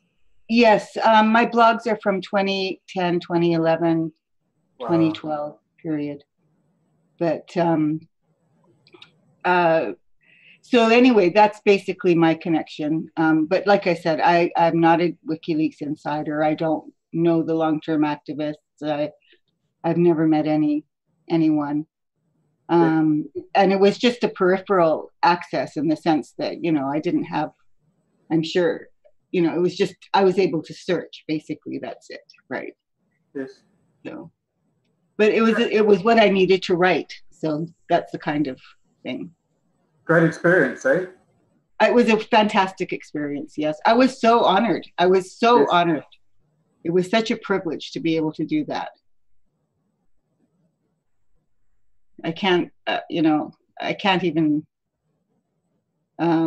it's hard to express that, you know, but yeah, the blogs are searchable. If you search my name and Julian Assange or WikiLeaks, you'll see the blog posts. They come up pretty quickly because my name isn't really very common, so I don't think there's anybody in the world with my name, actually. That's good to be unique. Yeah. It's good that Julian Assange is not a common name. If you're looking for Julian Assange stuff. Yeah, it just makes it easier to search. Yes. There's a downside and an upside to that.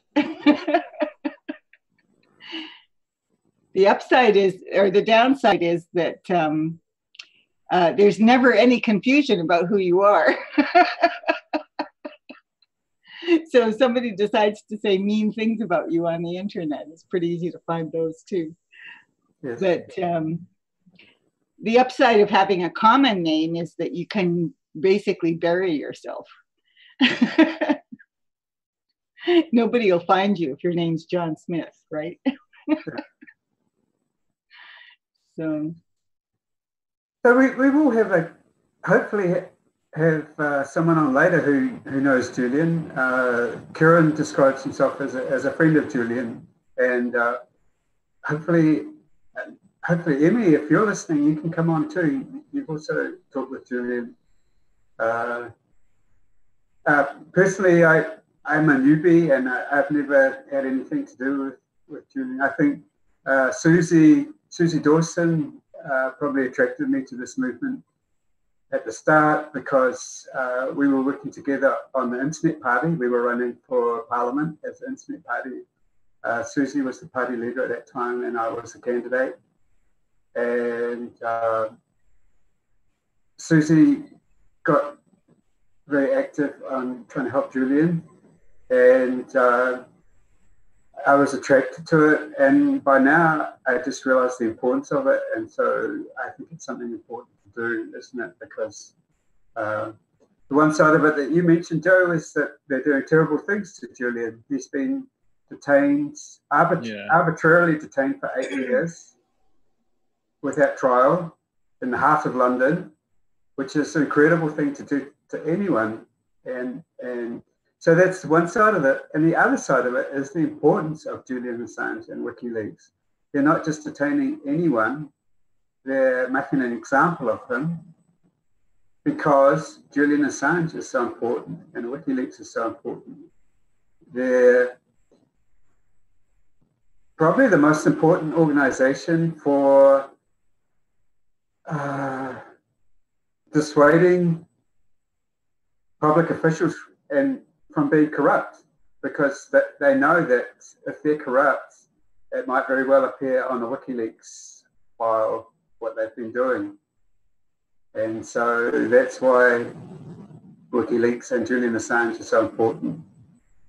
And Julian Assange has the additional importance, as we were discussing earlier, that he's a wonderful analyst, social analyst, and describes what's going on in the world. So I think Susie attracted me to this movement initially, and then I've really come to appreciate the importance of it. But so none of us on at the moment have ever met Julian, but we just appreciate the importance of it, and Kitty in particular has appreciated that for a long time.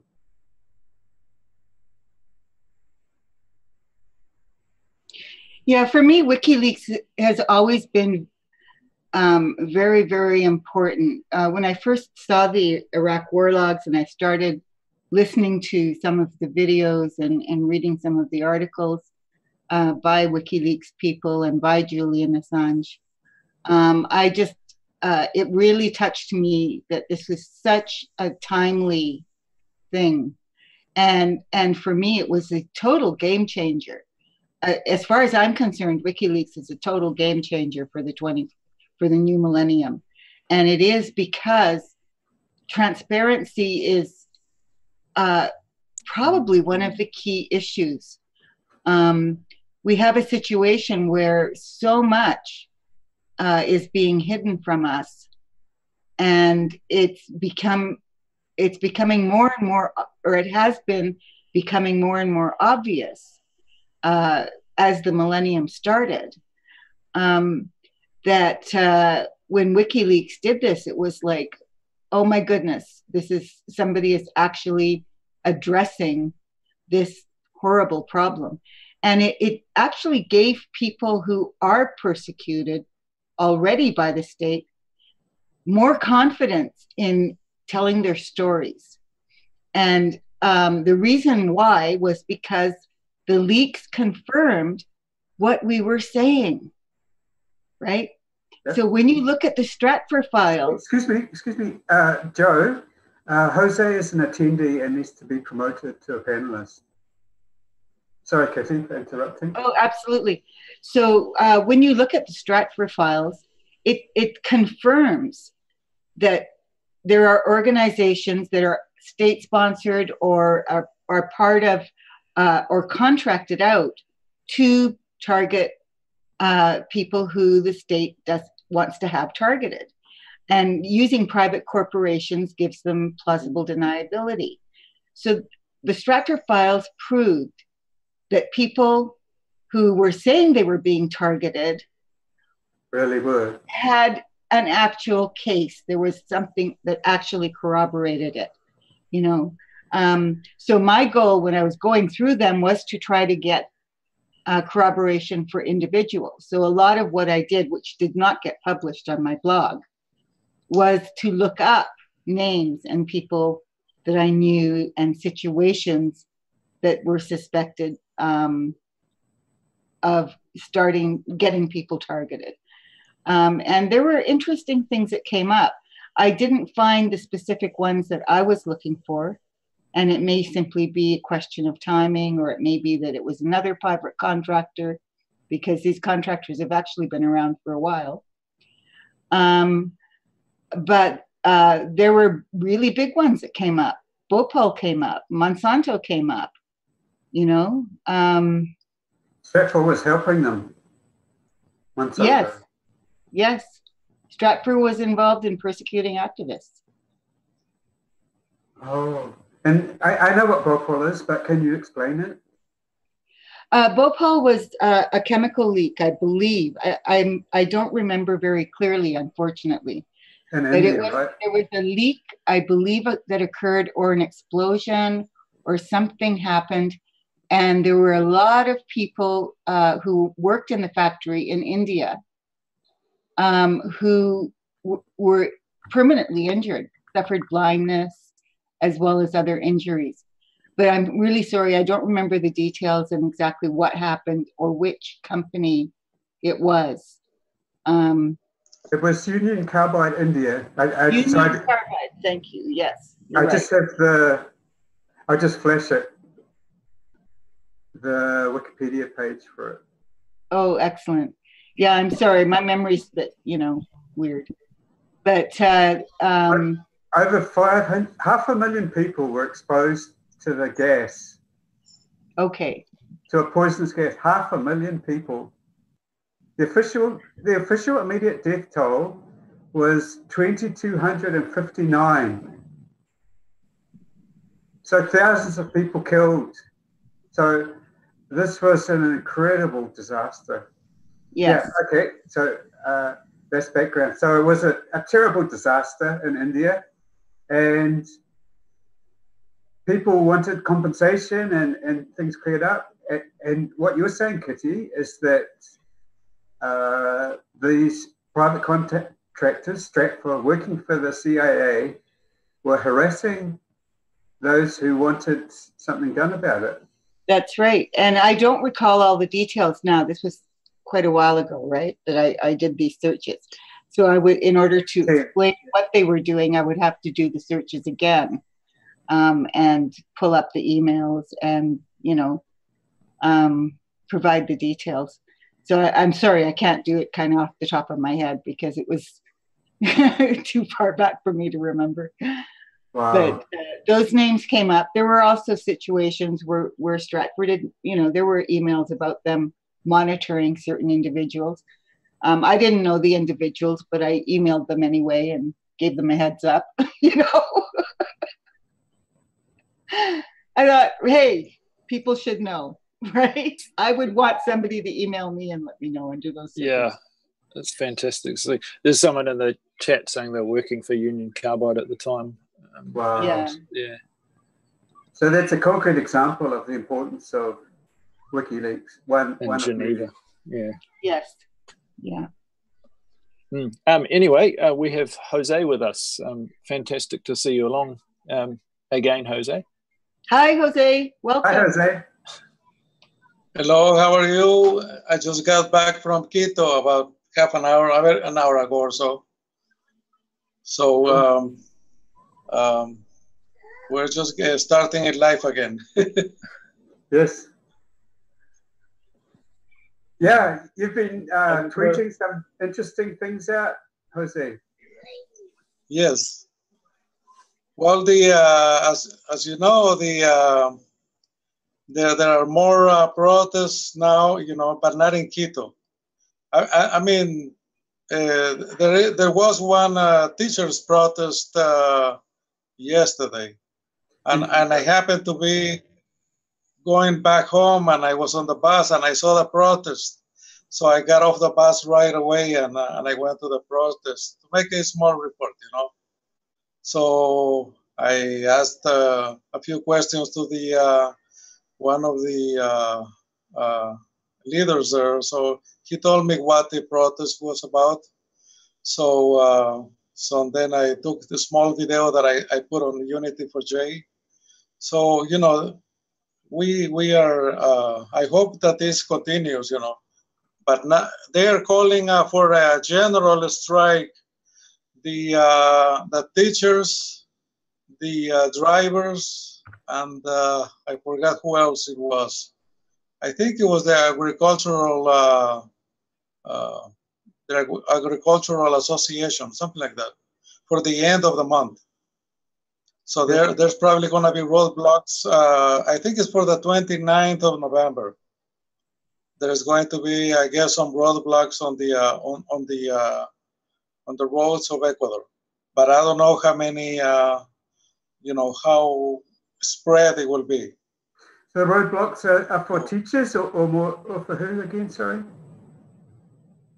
Teachers, the drivers union. Yes. And I think it was the agricultural union also, the agricultural owners union. These are a small farmers union. They are usually, their business is dairy. So that's, they did make a protest about a week ago. So Lenin met with them, one of his representatives, but he fooled them. He promised them that he will resolve the problems, that the days passed and nothing happened. So they're, well, Lenin is like that, he's going to, tell them something that they want to hear, and then, sure enough, and as you know, 2 days ago, all the ministers for the Lenin Moreno cabinet resigned.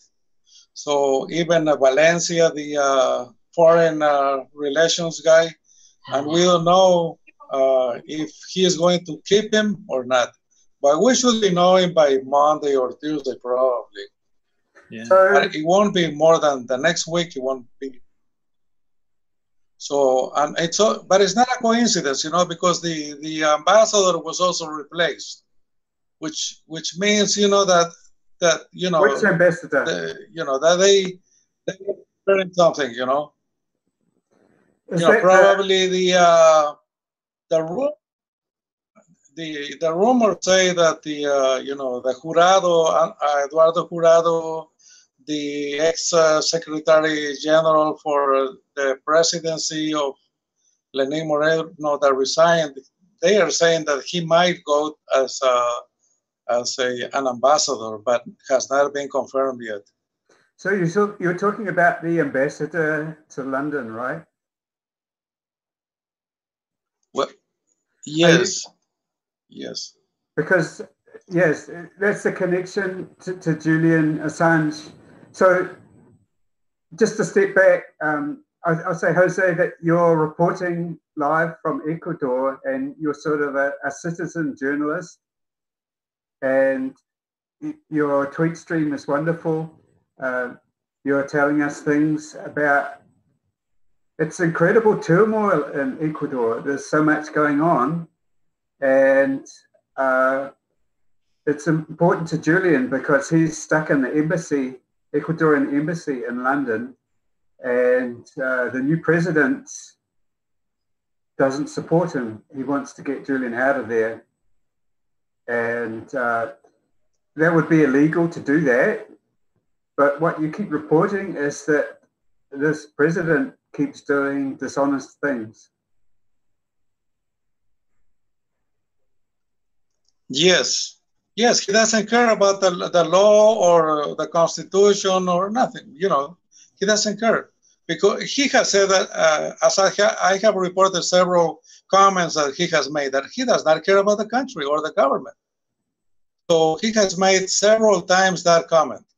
So that tells you this guy, he doesn't care what people think about all the things that he does, because, he feels protected. Does he say that? He's protected. That's why he does it. Yes, the first time that he said was that he did not care about whether he was the worst president in Ecuador. He said that. That was one of his first comments. And then after that, he said several times that he didn't care about being a president, he didn't care about the government. So he has said that. So, he doesn't care. Why does he say that? Because truly, I think what he's trying to say is that he went to become the president on a mission to radically change the directions on which the Ecuadorian government is going, to the right. That means to the right, pro-business, sell everything, That's the message. Sell everything, privatize everything. So that's what he's trying to say, And he doesn't have support from the people of Ecuador for that. Right. The polls, he is getting worse on the polls. Now he's down by 62%, close to 62%, rejection, or people are not approving of his. Yes. So he's going down on the polls by the day, but he doesn't care. He has said that he doesn't care. Remember when W. Bush was president during the. He said the same. He didn't care about the polls. At that time, the American people were on the majority against the invasion of Iraq and all the things that he did. But they don't care, They are there on a mission. Hashtag not my president was trending, and a lot of people came to New Zealand from the States saying, I can't stay in this country any longer with Bush. We got a good few people then. But yes. So he's boasting. He's saying he can do what he wants. Yes, exactly. Yeah. In other words, that's what he's saying. He doesn't care, so I'm gonna do whatever I want. So I hope that the protests keep increasing so that that we overthrow him, because that's what we need to do now, overthrow him. We cannot accept such a person as president. But the media backs him up. Our vice president is on hunger strike, and you don't see a single word on all the papers and the TV or radio. Nothing. They, as if he didn't exist. Yes, it's. So. Can you tell us? I already know, but so it's day 35 of the hunger strike. Your Twitter is wonderful.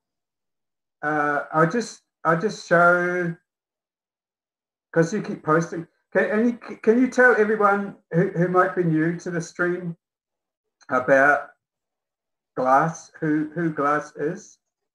You said it before in previous sessions, but if somebody's new. Yeah, sure, I understand. Yeah. Yes, the Lenin and Glass won the presidential elections in 2017. So Glass became president of Lenin in 2017, and am I still online? Yes, I'm just sharing your tweet, but we can still. Okay. Can I ask Jose? Sorry, because Can you see the tweet that you did? Can I ask? Is that you? Oh yes, I do. That's you. Yeah, that's me. Wow. Yeah, this is wonderful. Yeah. I'm always hiding my face. I was walking back and forth, in front of the presidential palace. Is that and people were just, some foreign tourists did recognize Assange. So, yes. So you know, they would say, "Oh, that's Assange." So you know. Oh, so I was saying that. So Lenin jailed Glass because Glass was on his way to make all the changes that he has made, and you know, and going.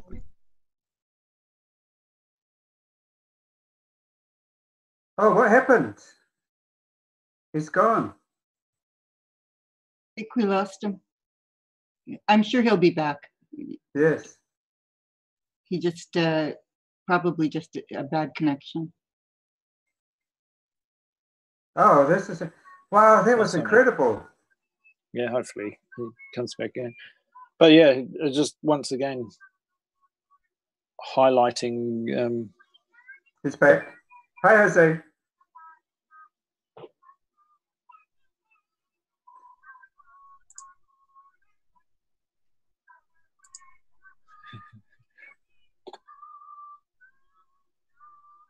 Hello. Welcome back. Yeah. So to finish the Glass story is that Lenin wanted Glass out of the way to make, you know, to make all the changes that he'd made and take the country to the right. And so that's why he put him in jail. He fooled him and he put him in jail. So he's now back in, you know, in hunger strike. So at the beginning, he put him on a prison that was close to his family and his lawyer. And, you know, about a month ago, he took him to a high security prison where it's full of criminals, you know, terrorists. I mean, it's terrible. So that's the story for our vice president. And is that when he started? About a month ago, he was transferred to the other prison. And is that when he started his hunger strike? Yes, yes. He started the hunger strike because they moved him to a terrible prison. And what? So, you know, at the same time, almost at the same time, a few days before, Lenin put a politician that was involved in the assassination of a whole family. So when Correa was president, this politician, he was involved in illegal business deals. So he had a problem with a woman, and so he sent killers to kill her family, her husband, her, and her small boy. So they did the investigations and they found the links, and he was sentenced to prison. But Lenin came and he set him free a few days before Glass was transferred to the other jail. So that guy is free now. Wow. So a convicted murderer was set free by the president. Yes, he was freed by the president. You see, the United States, I think, had a hand on him in here because that guy received a visit from a Miami exile. He's a CIA agent. Everybody knows that. So he says he's a writer, but he's a CIA agent. You know, he's a Cuban exile from Miami. So he came to visit him. This assassin, political assassin. Now he's running on the streets free. Well, that's what we have a dictatorship. You see, in dictatorship we have you see these sort of things. But you see, Lenin Moreno is worse than the military dictator that we had in the 60s. He's worse than that. He is worse than that. Because at that time the dictatorship was kind of a nationalistic, you see. So they didn't do all these terrible things. No. So yesterday, for example, the TV channel TBS he closed it down because they had a program with young people that were criticizing daily the government of Lenin Moreno.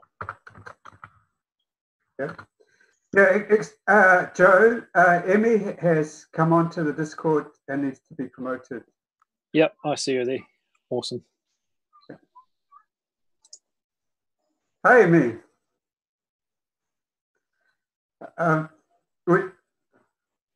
You're muted, Emmy.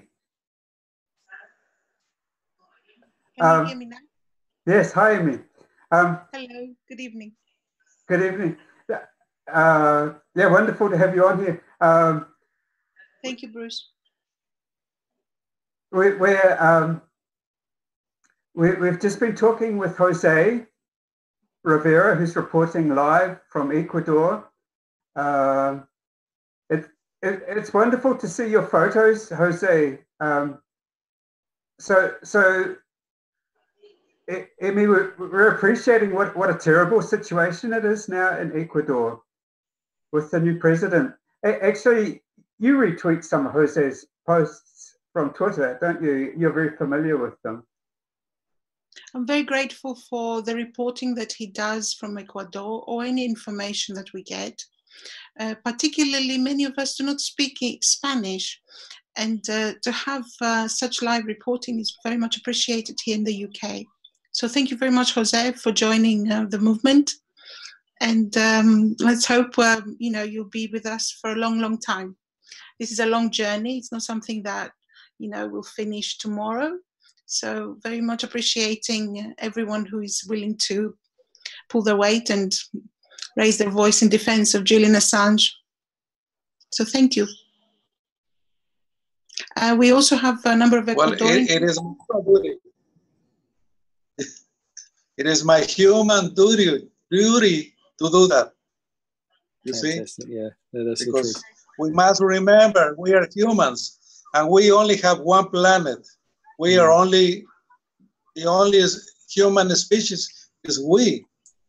Now we must defend whoever it is that is being abused by by governments or or any institution.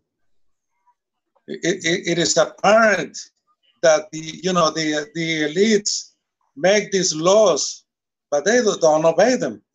You see, they make these laws so that whoever is opposing them, they apply it to them.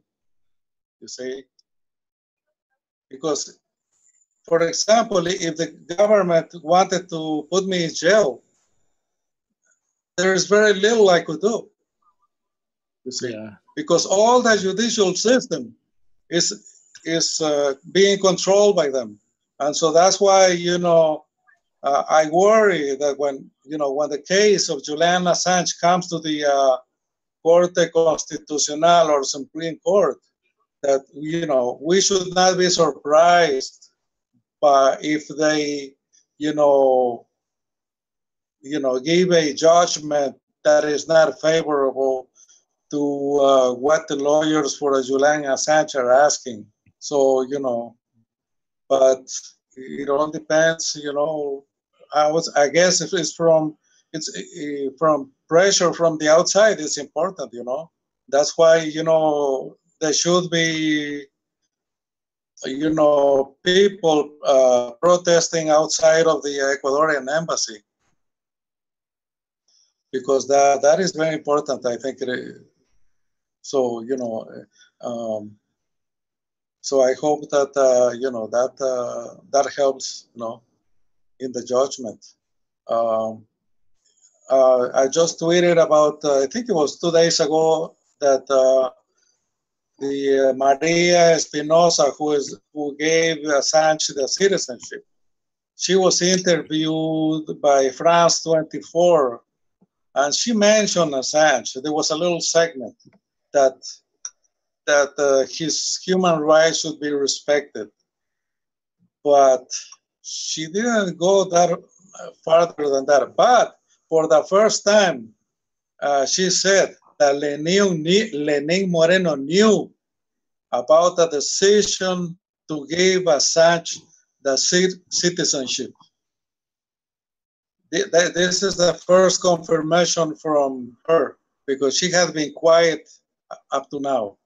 So she is confirming now that Lenin Moreno knew that Assange was going to become an Ecuadorian citizen.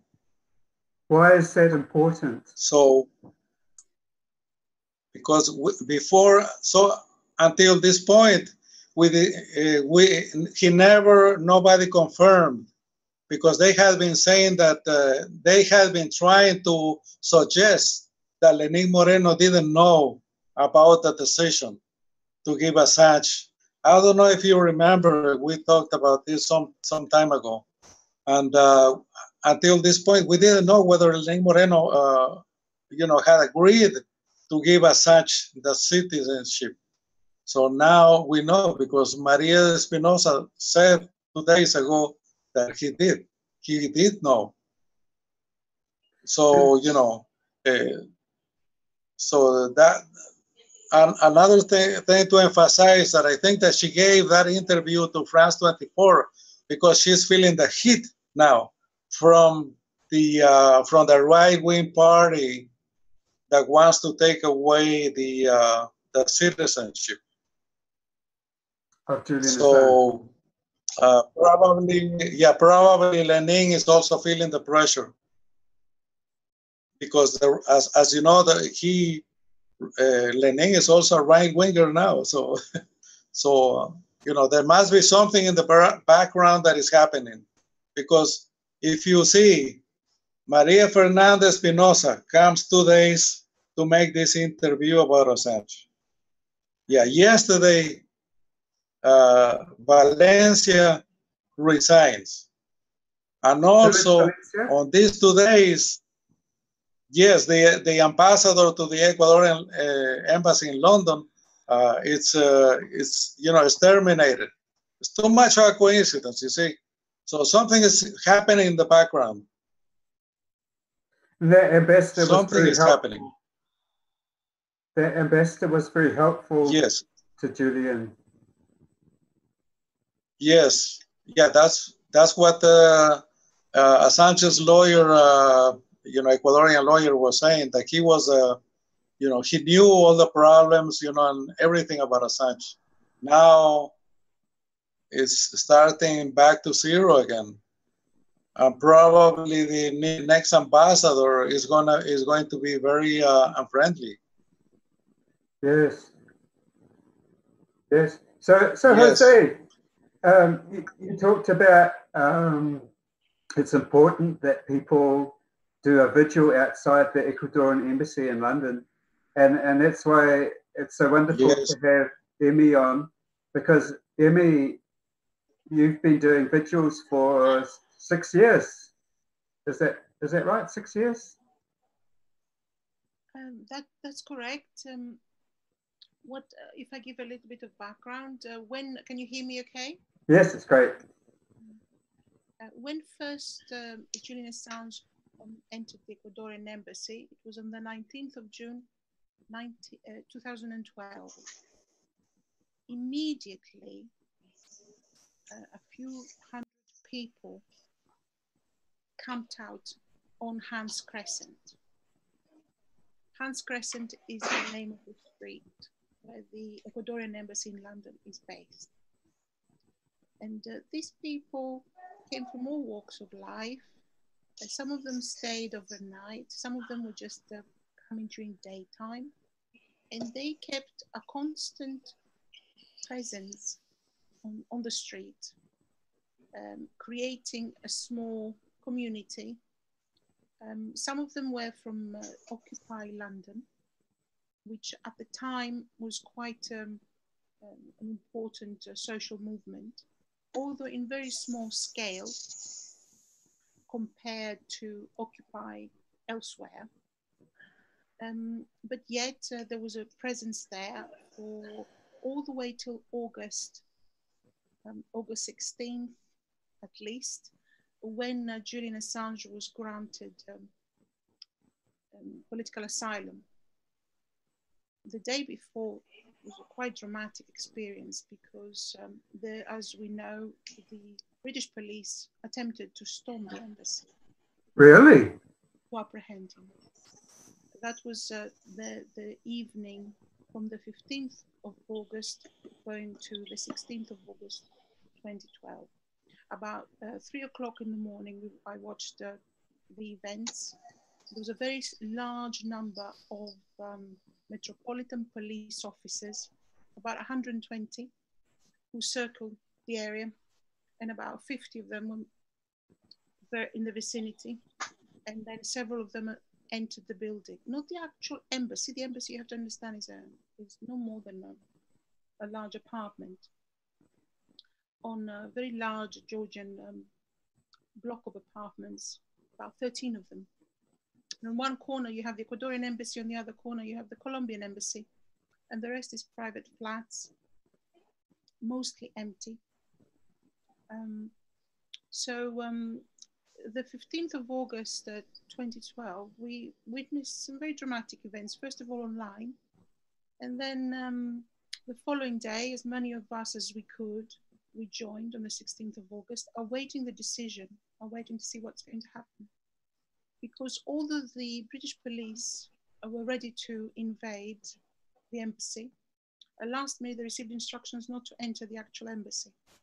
So I think there was a political struggle within the British establishment at that precise moment about how to proceed.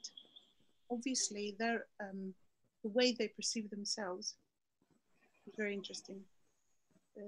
I think the British pride could not possibly tolerate a small nation like the nation of Ecuador, just a few million people, not a wealthy country, was willing to raise its voice in the protection of human rights.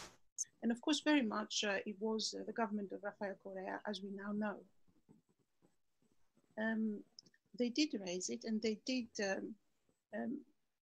push themselves forward, giving the example to in the protection of human rights, and extended the hand of friendship to Julian Assange and protected his life and his work, for which they have paid a considerable price financially, politically, but at the same time they gained international recognition, they gained respect, they wrote a golden chapter in the history of Ecuador.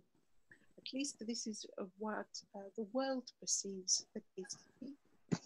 And of course we've got Jose here, perhaps would like to give us his perspective. But it put Ecuador very much in the map and it attracted international attention. And we now see that the goodwill of the world is extended to Ecuador.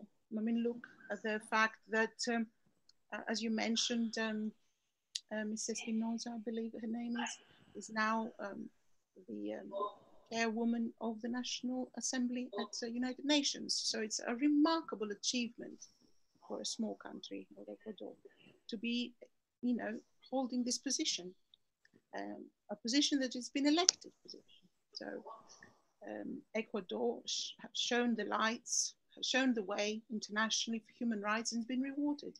I'm sure it's been rewarded in many other ways politically. So it's something that Ecuadorian people must be very proud of, and that indeed, if they have sort of stood up their voice and their political pride, if you like, their sovereignty and the national pride in protecting and extending the hand of friendship to a publisher, they have at the same time paid some price in this tug of war, which politics is in the international arena, but at the same time they've reaped benefits. And there's nothing better than goodwill internationally, particularly for a small country. So we witnessed those events in that summer. And starting from that point, as the crowds dispersed, some of us continued to go as a meeting point to get together and exchange views, about Julian Assange, about the case, about how it was progressing, and at the same time develop solidarity. A number of people I've spoken before had taken part in other solidarity campaigns, and they led the way, whether they had experienced solidarity with the Irish, solidarity with the Chileans, solidarity with many other human rights campaigns that exist in the UK. And we've continued ever since. Some people come, some people go. There's been a constant presence there for the last 6 years. Originally, the vigil was going on 3 hours a day, every day, 7 days a week. Again, a small core of people, but loads of people coming and going. And then eventually it became 6 days and 5 days and 4, and today at the moment is 3 days as a standard. But of course, at the same time, the last, I should say from March, as Julian Assange lost his ability to communicate with the world and the tensions have risen, everybody's gone on the alert. This amazing movement started online, Unity for J, which I'm very grateful for, very, very appreciative of everybody pulling together to provide a platform for people to come together, but also these amazing videos. You know, it's so wonderful to see and to hear people that share your feelings and share your perspective. So I'm very grateful for that. It's very inspiring for us, and we've had some people come and join the actions outside the embassy because of those videos and because of this open expression of solidarity. So we're very grateful. But I also have to say, we're not the only group. Loads of people go and stand on their own. They may not know about organized group. Just go, they come. They pay tribute to a man who's done so much. And they do so, you know, all the time. People go and take pictures outside the embassy, and we witness it. We sit on one side, you know, with banners, and every time we go, there's someone who will stand there, or a family that will stand in front of the balcony, take pictures, talk about it. Sometimes they'll be shy, they will wave at them. Sometimes they'll walk over, we'll talk. You know, we're talking to strangers, complete strangers in the street. But sometimes they're too shy, they don't want to just wave, you know, thumbs up. It's an extremely interesting experience, very, very important, very interesting, and that's why we keep going. But let's put in perspective, this is all that there is. It's just standing there, with posters, banners, and giving leaflets out, making people aware for the short time that we are there. We've had difficulties establishing a present 24/7 this year through the initiatives by Kieran O'Reilly and others. It has intensified, and more people now get involved. And of course, the Ecuadorians, the local Ecuadorian community in London, very much supports Julian Assange and comes and mans the vigils. They do their own, or they come and join us. And Catalonians came, for example. They organized their own thing. They came en masse. They did a wonderful, wonderful vigil there. And more people are willing to come out and show support. So here, this is where we are at the moment. There's also some tension, I imagine, at the moment with events quickening around Julian.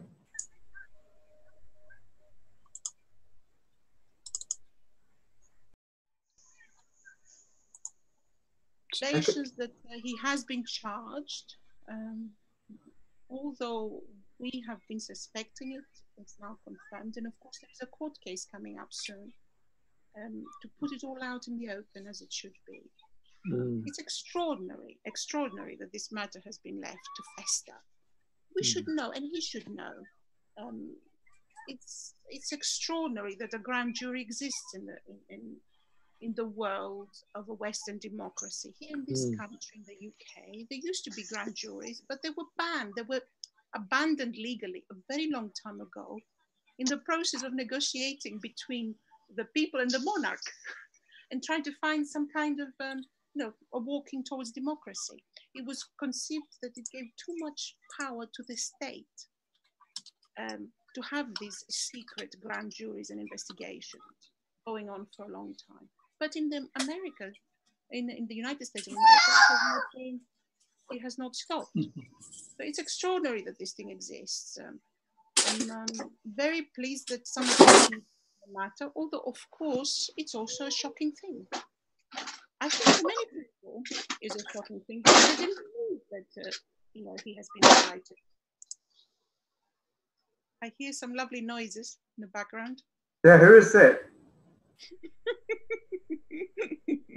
Sorry, the kids are awake now. Lovely. So yeah, so we see since the, as usual, the curtain has dropped and we can see what happens. Indeed, there are, of course, there are people within the media world must feel very, very nervous indeed.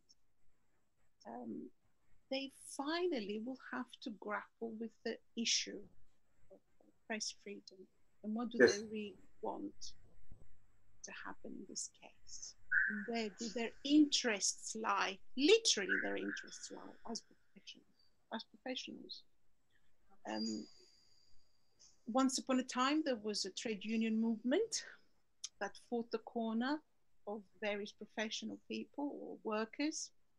We have seen a decline, very much a decline in that movement, but we still have professional associations. We have all sorts of, circles of influence.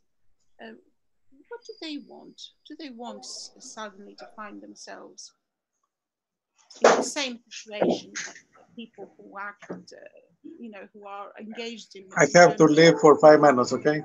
In countries like Saudi Arabia or Turkey, does the US professional... I have to leave for 5 minutes, okay?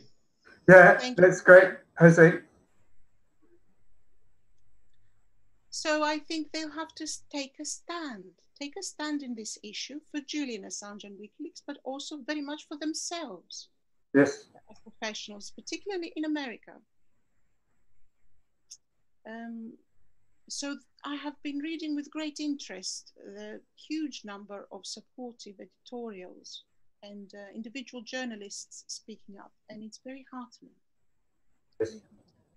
Of course, absolute transparency in the matter is extremely important because we have seen, and we got an education out of it, we have seen how legal processes are being abused in order to keep this man trapped in that embassy. We've seen it with the Swedish case, a very long period of an injustice, a terrible injustice, and how a legal process was used and abused to curtail the operations of WikiLeaks and prevent his own development as an editor. Of course, they didn't succeed, but still, this had an adverse effect on the organization for sure. We've seen it in front of our eyes, and we kind of wonder, what's the next? What next? We have to keep our eyes open. We have to remain realistic and learn from the process. But absolute transparency in this matter is very important. So I attended this week a tribunal here in the UK together with some of the regular people of the vigil. Stefania, is that Stefania's? That's correct. Yes. Stefania Maurizi, the investigative journalist from Italy. She works for a newspaper called La Repubblica. And for many years now, she's trying through Freedom of Information access request to get to original documents and information regarding the Julian Assange case, first of all. But now she has expanded her inquiries to find information about other WikiLeaks journalists, Sarah Harrison, Joseph Farrell, and Kristen Kraftenson. So extremely interesting to see how a single journalist, and she was indeed, remarkable. It was, we didn't have any British journalists present other than the WikiLeaks journalists present covering the event.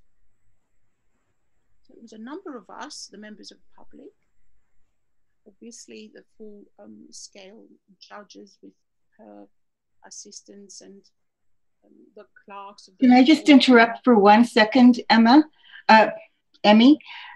People are complaining in chat that your volume is too low and they really want to hear you. So if you could turn up your volume a little bit, that would help. Is that a bit better? Perhaps a little bit better. Perhaps that would help. Thank you, Kitty. Thank you. Okay. So yes, we attended. It was very interesting that there were no British journalists that I recognized present reporting from the tribunal. And it's her efforts are admirable. Yes. Stefania Maruti is doing a great favor for British journalism, for international journalism, attempting to prise open the oyster that British administration, British government is holding all the information under very, very tight control. You have an official Secrets Act in this country. You have very, very tightly knit society establishment that, gentlemen's agreements, all school tie groups that protect each other's interests, and everything is done and arranged behind closed doors. So yes. She's actually trying to use the avenue of freedom of information to get information. It's wonderful. And was she speaking herself? Because I know that like Jennifer Robinson was there as well. She has a powerful legal team backing her, doesn't she?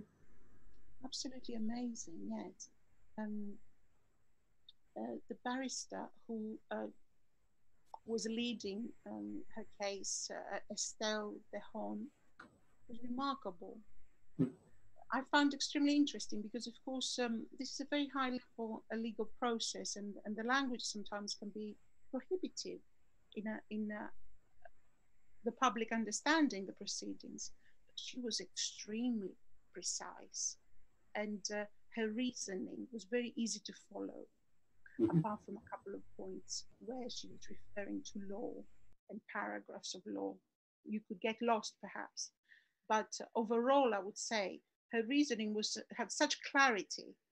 It was a beauty to hear her talk and fight her corner or put across her motions. It was wonderful to experience and to be there. And of course, for me and for others present, it's a joy. It's a joy to learn from following the case. So from one hand, of course, it's a matter of solidarity for us to be there. On the other hand, it's extremely interesting to witness these events and learn from it. Excuse me. Some questions in chat for Emmy. Bruce, perhaps you could read them out. I'm going to be adding another one as well. Okay. So Emmy, Stephanie Massilia asks, Emmy, do you see an increase in police activity around the embassy? That's very. Thank you very much for the question. It's often neglected, the fact that the police is very much present, always, all the time. The first, from the June 2012 to October 2015, you could actually see the police because they were in uniform. And they were placed in particular locations on a 24-hour, 7 days a week, 24 hours a day. You could see them.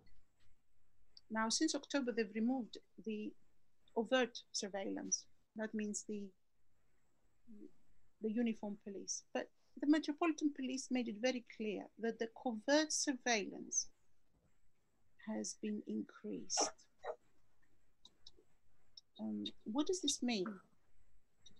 Well, we don't know exactly, but we know that the police is very much in presence at all times. And we've had indications. When we arrive, very soon after, there might be a police vehicle coming by, waving, you know, so to speak.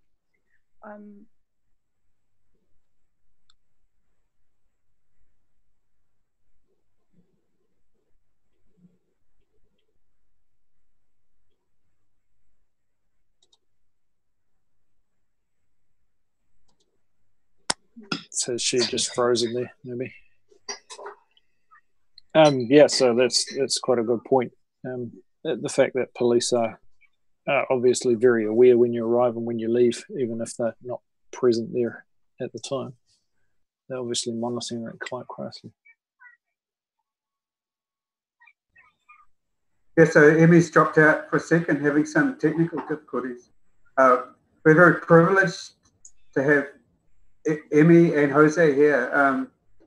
Jose very bravely reporting from Ecuador, where people are arbitrarily detained and the police can come along at any moment. And there he is out in public with his banner supporting the vice president who's in jail, and also supporting Julian Assange in public in front of the presidential palace, I believe. So that takes a lot of courage, and that's wonderful. And wonderful to have Jose and Emmy, who's just been on and hopefully will come back, has been a vigilist supporting Julian, as she was saying, since June of 2012. So 6.5 years. And Jose's back. Hi, Jose. There's a question for Jose in chat as well, Bruce. Okay. Yeah. So hopefully Emmy will come back, but we'll see. I'm not sure if Jose has sound or anything like that.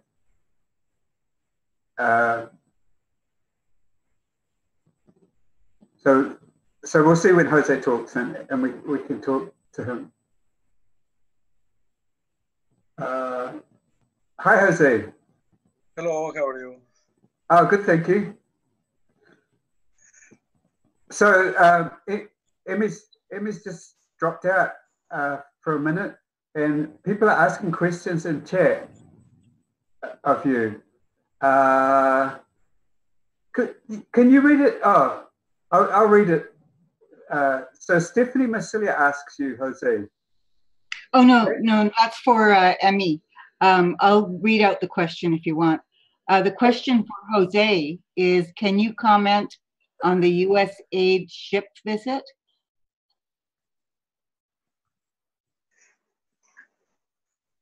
When was that? Is that today? I haven't seen that. I don't know. The person didn't explain. The rest of the questions are for Emmy. It said, one of the comments said a US aid ship, USNS Comfort, hospital ship, departed Norfolk on 11th of October for an 11-week deployment and has been to Ecuador, Peru, and Colombia. Yeah. Yeah, I remember that. You see this was a setup that here you can see the U.S. influence in the Ecuadorian government. You see, they have a hospital, a good hospital, in where the ship went, the hospital ship went, but in that hospital was cut off from financing in the last few months for no reason. So after the visit, we did notice that this was prepared. You see, this was a show, you know, that they had set up so that to make the United States look good. Because it is incredible that the citizens of that city have a good hospital, but it ran, you know, in this repair because for no reason. So they bring the ship to a city with good hospital and but it's also one where they've got a good embassy where they can that sounds like a set up by the US yes, coordination. Yes. Bruce, the last question by Stephanie is also for Jose. Sorry, it was my mistake. Yes, another question for you, Jose. Okay. This is also from Stephanie Masilia.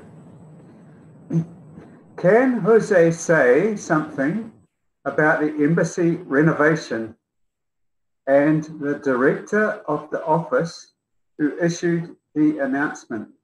That's a good question. Well, at this time, as I have been saying, they have prepared this show, because that's how I call it, a show, a media show. So they have, and also they have been preparing this for some time, and I think that all the changes that they have done in the past 2-3 days, they all come. They coincide and they all point in one direction, to make Assange at the embassy, life at the embassy, more difficult. Yes. So these changes at the embassy are geared towards that, because you see that these changes follow the creation of the protocol. Yes. So they, all these coincidences just point in one direction, to make Assange's life at the embassy more difficult. Yes. Excuse me, Joe. Emmy is back and needs to be promoted again. Yep, done. I've also invited BB Honeybee, who is in chat wants to join us. Yeah, go for it. Yeah. Certainly, if anyone does want to join us, and you're around, the link to join us also in the WikiBees channel on our Discord server, just up the top in the title. So. Although we are due to finish in 3 minutes, I mean, we can run over. Yeah. No, great. I do have to head off shortly, but certainly we can continue on as long as needed. Yes. Welcome back, Emmy. I'm waving, but I don't have video on. Bruce, there's 2 questions for Emmy from Stephanie that are just above the question that she left for Bruce. Okay.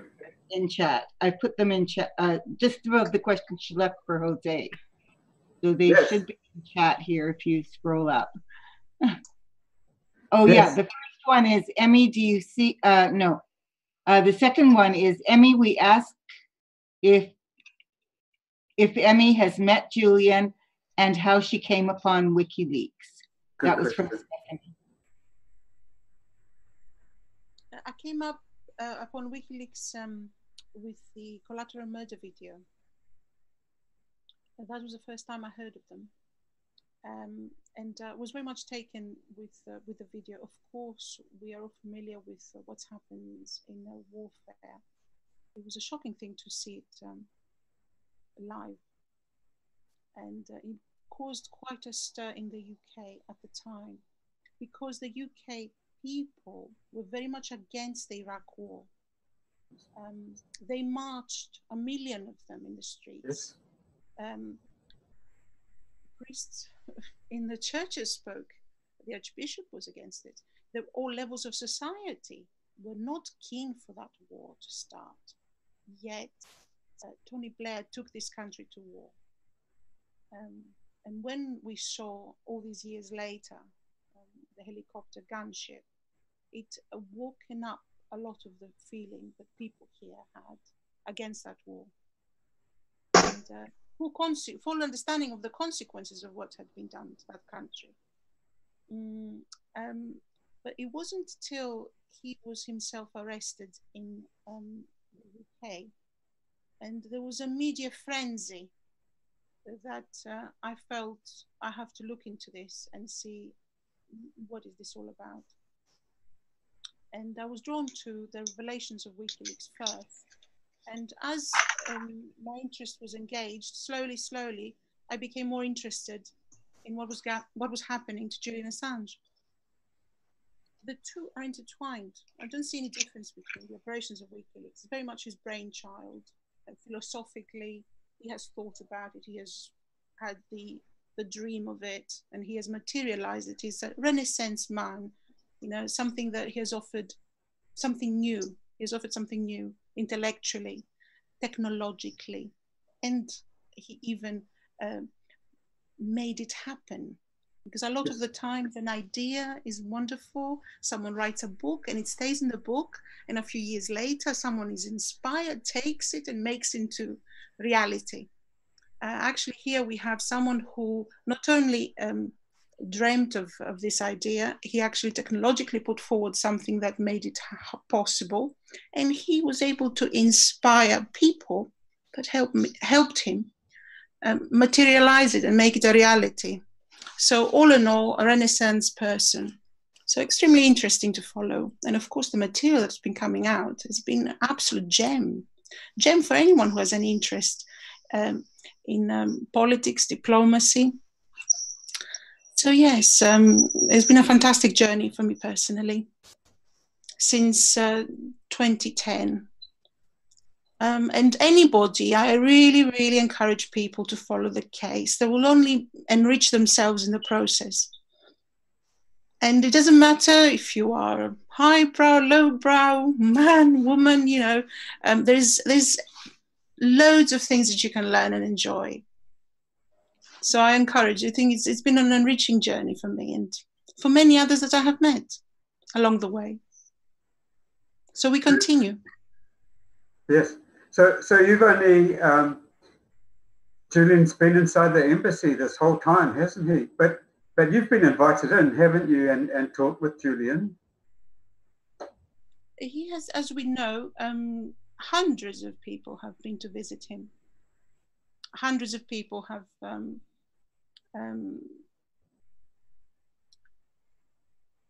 you know, managed to make his extremely difficult stay a little bit better, a little bit interesting. And there would be hundreds and hundreds and hundreds more who would love to be able to visit with him, to work with him, and to contribute. But of course, he is very much a detained person. His freedom is curtailed to a great extent. So someone going to see them suddenly becomes news, but surely not my case, not in my case. It was a very simple visit. I guess a matter of curiosity. I certainly enjoyed it. It has helped me see that, as I've mentioned before, in this Reconnect online vigil in March, I understood that he's a human being, just like me, just like you, and just like anyone. You know, one head, two arms, two legs. He's just like us. He's just like us. He's a very intelligent man. And of course, meeting him face to face makes you realize all that you read is not true. You know, here I had a man on a pristine shirt, absolutely beautifully presented. Some of the reports that you read, you know, they like to drag down his appearance or his lack of care. He's a man who's detained under very difficult circumstances in a very small area, yet he makes the effort and he has the strength to keep going. And I certainly enjoyed my visit. To an extent, because it was nerve-wracking, absolutely nerve-wracking, to be walking into a building that is, you know, guarded by police who stops you in the way and asks you, where are you going? And my own personal experience from my times in Greece and the stories of my family who experienced a dictatorship in Greece is not very positive about the police. Because we've experienced it. So my father was in jail for 2 weeks, incommunicado, in and others. It wasn't unique. It wasn't unique. So we're a little bit cautious of political involvement of the police. And to my mind, it's absolutely crystal clear that the involvement of the Metropolitan Police and any other law enforcement agencies in the case of Julian Assange is political. Yes. And when the Metropolitan Police and any police enforcement in a democracy interferes politically, is wrong. It erodes profoundly the individual human rights. There's nothing more forceful than the power of the state as expressed through law enforcement. And it shouldn't be there. It shouldn't be there to people who exercise the right to work and to education, to publishing the truth. It shouldn't be there. It's a great, great disappointment for me because I view this country very positively. I have lived very comfortably here for many, many years.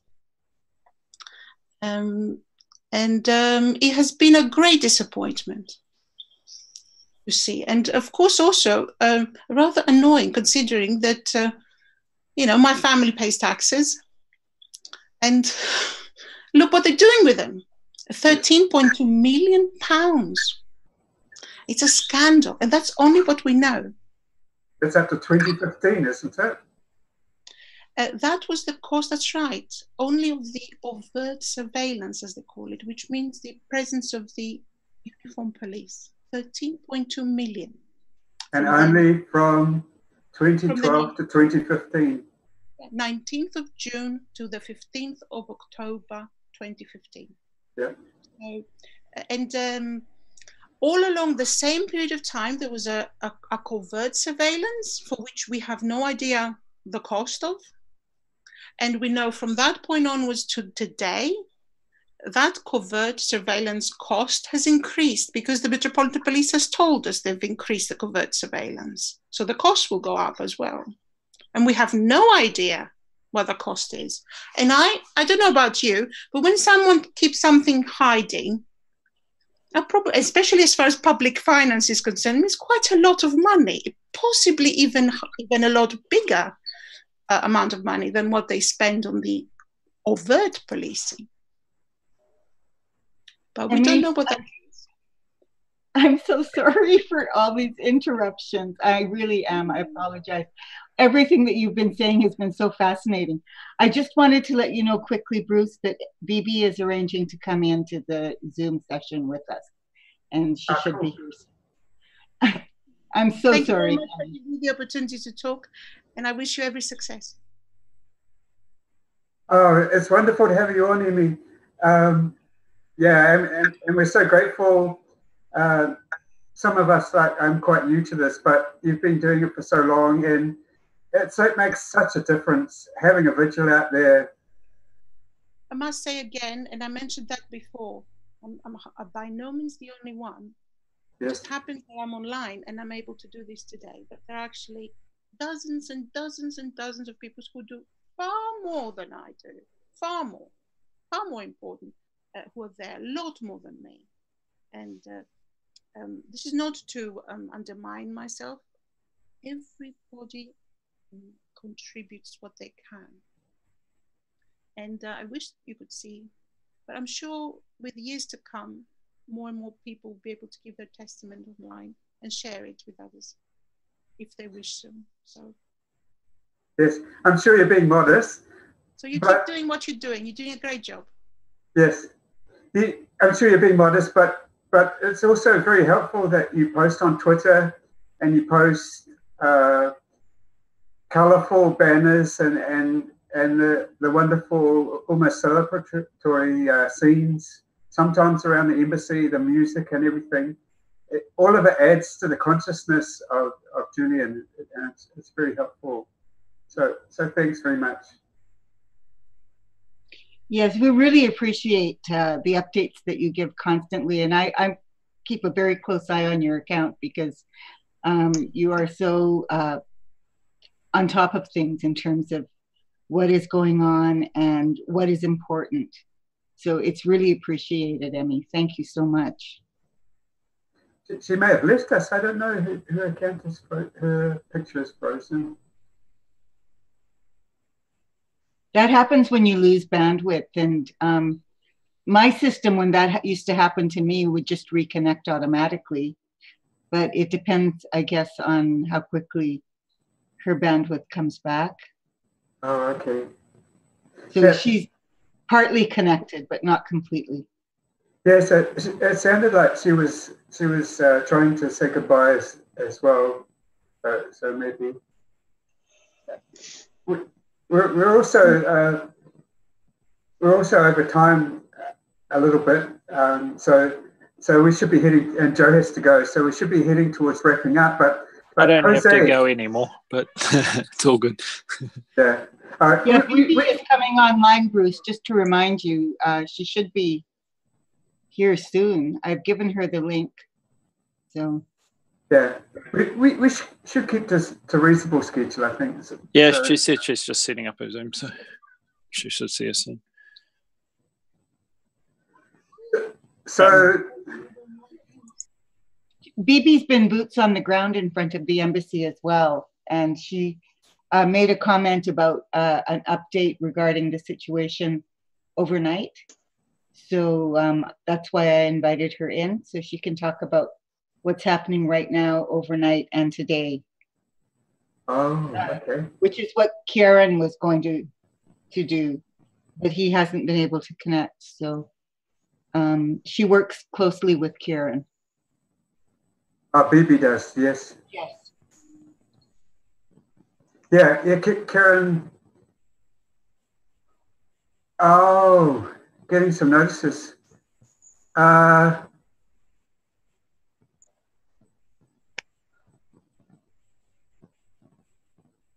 okay. So yeah, Karen hasn't been able to correct. So are there any more messages from the chat? And Jose. Yes. How do you see the situation evolving in Ecuador? It just amazes me how quickly everything went downhill. Yes, they have accelerated the changes that they set out to do. I think that they have accelerated the changes because they see that the opposition is growing, and so I'm just assuming that they don't want to get to a point where they will not be able to do more changes. You see, so I think that's why we are seeing all these several things at the same time. In fact, this week, in all this week, someone from the government began to run like a psychological operation on.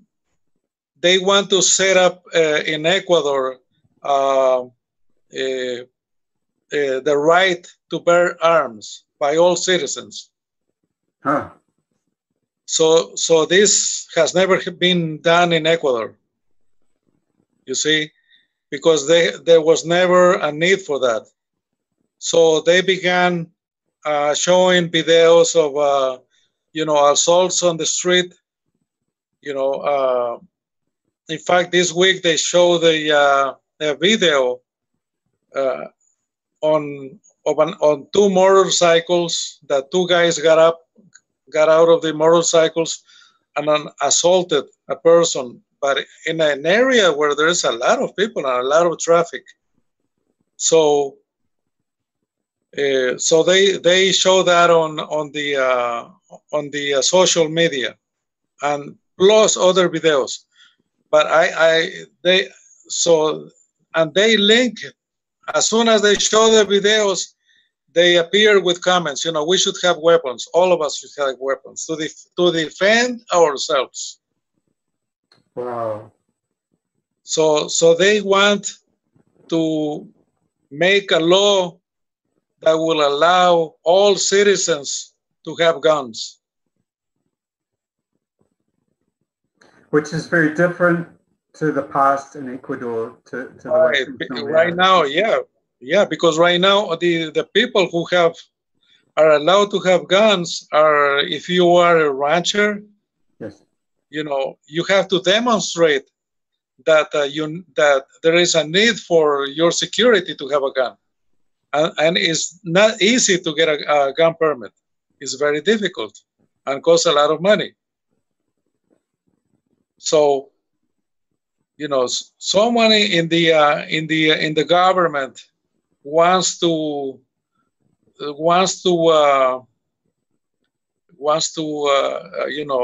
make a law for having guns. So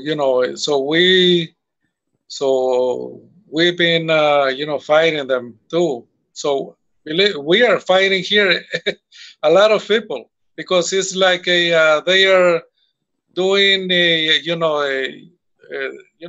that warfare technique that you attack from all sides massively. Yeah.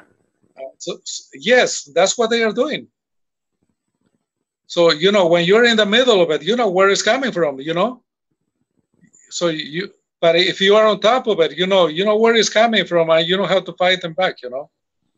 So I think they didn't have a good response from the people in social media. So yes. So we attacked them back as soon as they put out those videos, because we knew what they were wanted. Is that Facebook and Twitter? Yes, in Twitter. I did make a. Remember that someone asked me about what social media do young people use here? Yes. And I was asking in Quito questions about young people especially, and they told me now that Twitter, they don't use Twitter, they use Facebook and Instagram. Okay. Yes. So Twitter, I guess Twitter is just the guy. We use it because it's a faster way to respond, I guess. Yeah. And it's easier. It's more Twitter. I think is more open to more people, instantaneously. That you don't need an invitation, a special invitation to, be in one place, Yes.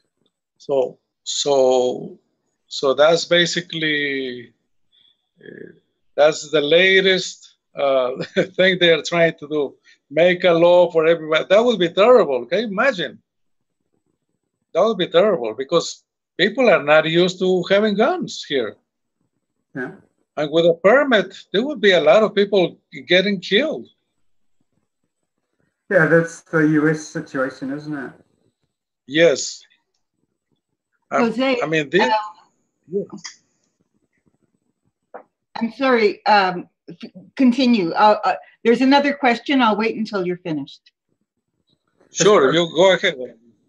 Okay. The other question is, could you comment on the concept that more and more people around the world are coming to recognize lawfare, or in other words, war by other means, namely through corruption in the courts? Yes. There is a term here that is beginning to come out, that I'm using it too, that is called judicial, I forgot the other word, extortion, judicial extortion, because that's what government, yes, that's what Lenin is doing. He's telling, people, well, if you don't become my witness, I will send you the prosecutor to investigate all your accounts, and that's what they are doing. So we are using judicial, extortion, because all these lawfare cases, that's what they do. They threaten you, you know, that they are going to investigate you, and that is an extortion. Yep. Jose, you talked on the previous WikiBees about the terrible problems with the media, and I just wanted to say that I got some background information on that. There was a wonderful interview between Julian Assange and Rafael Correa in 2012. Have you seen that interview? I think I saw it several years ago, but I remember a little of it. Yes, because in it, Rafael Correa talks about his efforts to change the media and what a terrible problem it was already back then. So actually, I'll just show you it for a second. It's online. Yeah, I'm sure if I look for it, you know. Yeah, you can see it there. It's just Julian Assange. It's from 2012. So anyway, that was helpful to me to get some context for you were talking about. He was already aware back in 2012 about the terrible problems with basically the corporate media who were controlling the news flow that people saw. And he was making efforts to, he had a plan where he divided it into thirds, where a third of it was private media, a third of it was government media, and the other third, I think, was public media, was where he wanted Ecuador to be.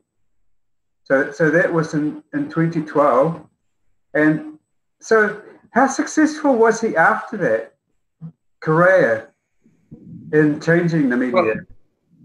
Well, he created the communications law, which basically told the news media, you cannot lie, you cannot manipulate, you cannot destroy the reputation of a person, you know, using the media. That basically that's what that communication law is about. Yes. Because you see, one thing is to have freedom of, you know, of expression and freedom of the press, but it has to be, that freedom has to be with a framework of responsibility. Yes. You cannot use it as a weapon, you know, and say, you know, like they lie now about Assange. They say all these things that there are lies, and I don't call that freedom of the press or expression. I think I call that freedom to injure someone using the media. Well, yeah, defamation and just slander, which is seen as news. You know, even just a headline that is slanderous or telling the wrong story gets seen by thousands and thousands of people, and it's seen as truth. Yes, but when I was in Quito now this week, I would go by the newsstand where they have the papers. You see all the different papers from the country. There was nothing, absolutely zero on glass hunger strike. Nothing, but nothing. No criticism of all the things that Lenin is doing. Nothing. It was like, you know, everything is okay. You know, nothing is happening. You can go on living, you know, and, you know, it's all right. Everything is all right. Yes. But in the background, there are terrible things happening. You know, laws being made that are completely against the people's interest. Like this gun law that they want to force in us, you know, by brainwashing us with, you know, news of violent. In fact, today we caught a guy who put another violent assault video.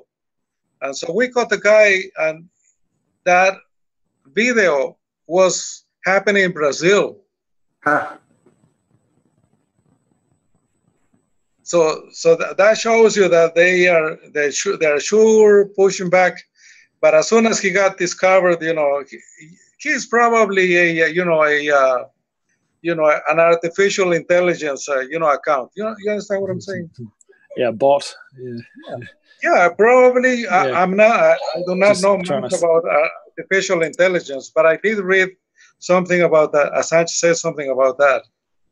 So, but I've seen what artificial intelligence can do. So I'm pretty sure that these guys, can do all these things, So because in a social media, all you see is the picture of a supposedly person. I mean, we don't know, who's behind that. Yes, and it's getting worse too. So Jose, from that 2012 video, Correa was trying to establish a publicly owned news media as well. So he must have been unsuccessful.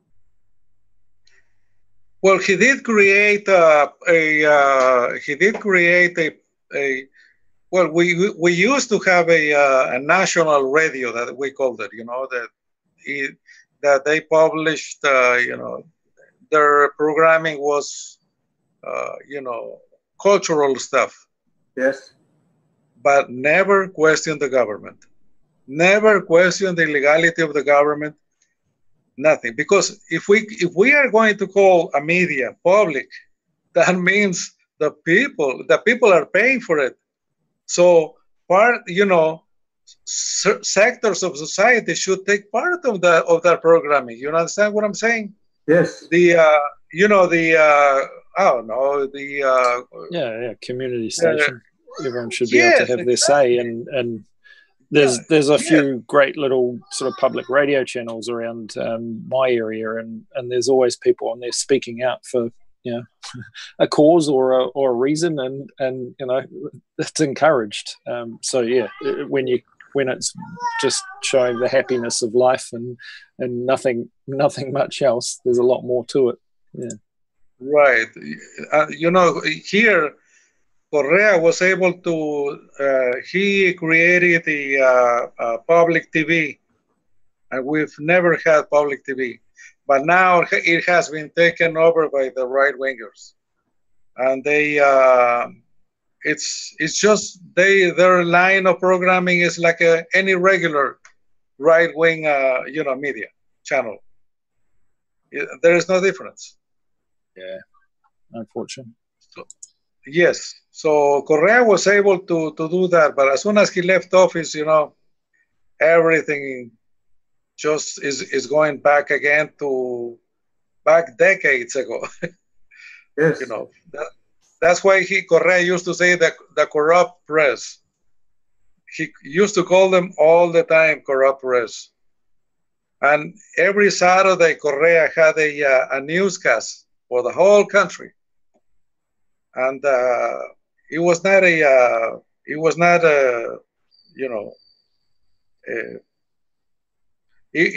anybody could watch it. It was not. He didn't make by law all the TV channels and radios, to transmit that. It was voluntary. So there he used to show, how the media lied. Every Saturday he would show all the lies that they had told in the week. It's good to be able to shine a light around and expose a few things for the truth, and that's exactly what Julian's done, shining that light on things. One of the last few questions here, we'll start to wrap up shortly, but Nolan Powell's in the chat was just saying about a lot of the pressure on Ecuador is focused at the state structure as well. Global financial institutes and the states need to borrow money and receive loans, and they're sort of leveraging influence through loaning money to solve obviously some financial problems, but it comes with secret clauses or conceive of other reasons. Yeah. So, do you know anything about that in terms of? We've probably spoken about it in the past. Yeah. Corrupt. You mean in Ecuador? Yeah. In Ecuador. Well, you know, it's the same system all over the world. You know, the financiers, you know, you know, they are you know, they are looking for markets where to put their money and, you know, earn interests.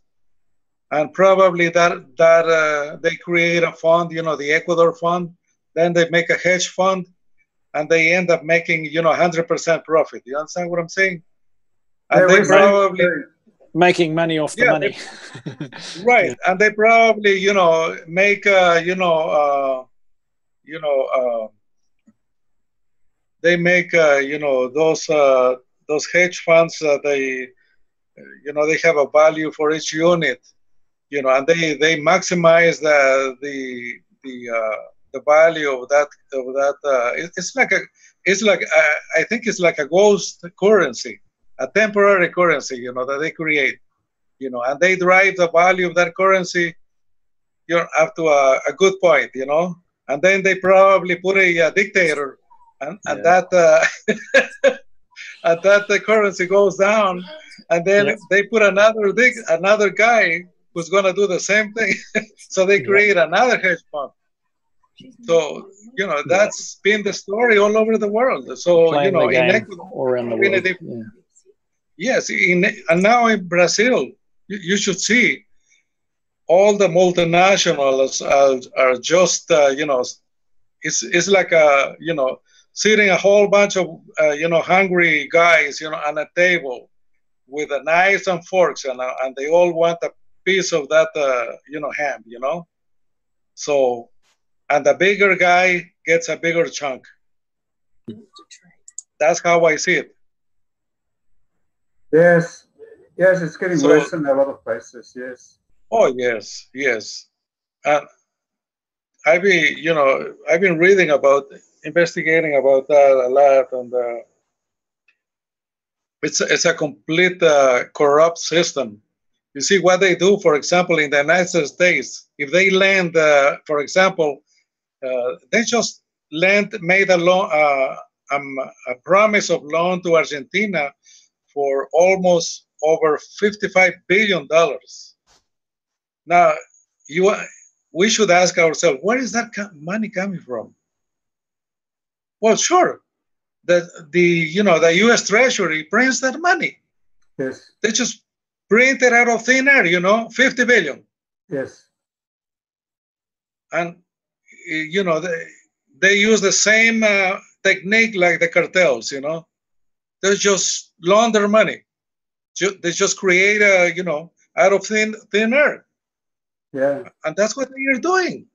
They printed 50 billion worthless paper money that had no value before that. It was not, those 50 billion didn't even exist until Argentina wanted to borrow that money. You follow what I'm trying to say?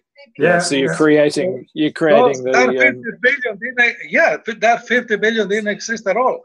Yeah. So along comes Argentina, give me 50 billion. Okay, hey, print 50 billion now. You know, here you go. And then that currency begins to have value. So, you know, and with that worthless currency, they begin to buy, you know, large extensions of territory in Argentina, in Brazil, you know. Yes. And, you know, nobody questions that. Yeah, we should have that conversation. But Jose, we are quite a bit over time, so we should wrap up. I'm afraid. But we will see if we have any more questions on YouTube or comments about this discussion before we do so. Okay. I'll just have a look. I think we've gone through quite a few of them. No, I think it's good. And thank you, BB, for she was saying if any supporters in London want to drop by and help, stay for a few hours, bring a coffee, some food, just help out for a bit, just be brave and do it. Bring your barbecue. Yeah. So yes, certainly if you can get along there and help out with the vigils, just turn up. Your support means just as much to the other vigilists there. And as Emmy was saying, just having us standing up and talking about how we support them. So any bit of support helps. So as we wrap this, thank you very much for joining us again in WikiBees. And it's Nolan's just asking, has Unity? No, we haven't really made any public statements criticising the World Bank and IMF, but certainly a lot of us in our political interests and lives do have a lot to say about a wide range of practices. I'm personally with the Internet Party in New Zealand, and certainly we do stand up for a lot of that. But Unity for J is just about Julian Assange. Indeed. We're all standing up in unity for Julian. So do stand up, have your say, and make your voice heard. And thank you all for joining us today. And I hope this time was worthwhile for a lot of you. And we got a few more viewers. It was good to see people from France and Europe and around. So awesome to catch you. It was a great decision to change the time. Yeah. Yes, it was indeed. Yeah. And it's my morning rather than afternoon. Fantastic. Anyway, we'll wrap with that, and thank you very much. And go out there as it is a Unity for J day. So we hope to see some of your videos of actions and bits and pieces out there. So do share them on, use the hashtag Unity for J, and let us see them. That'd be awesome. All right. Ka kite anō. See you guys. See you later. See you.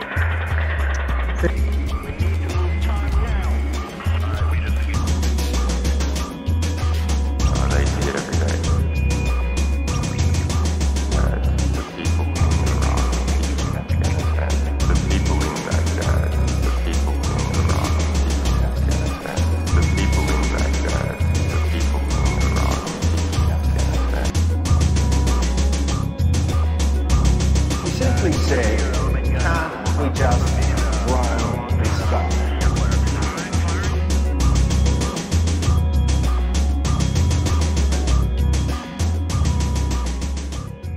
We can shift it.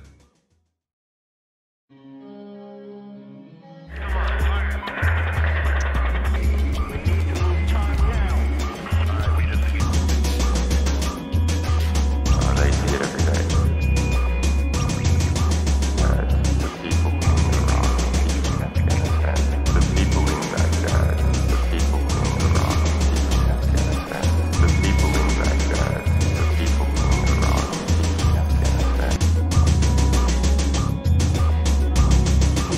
Say, can't we just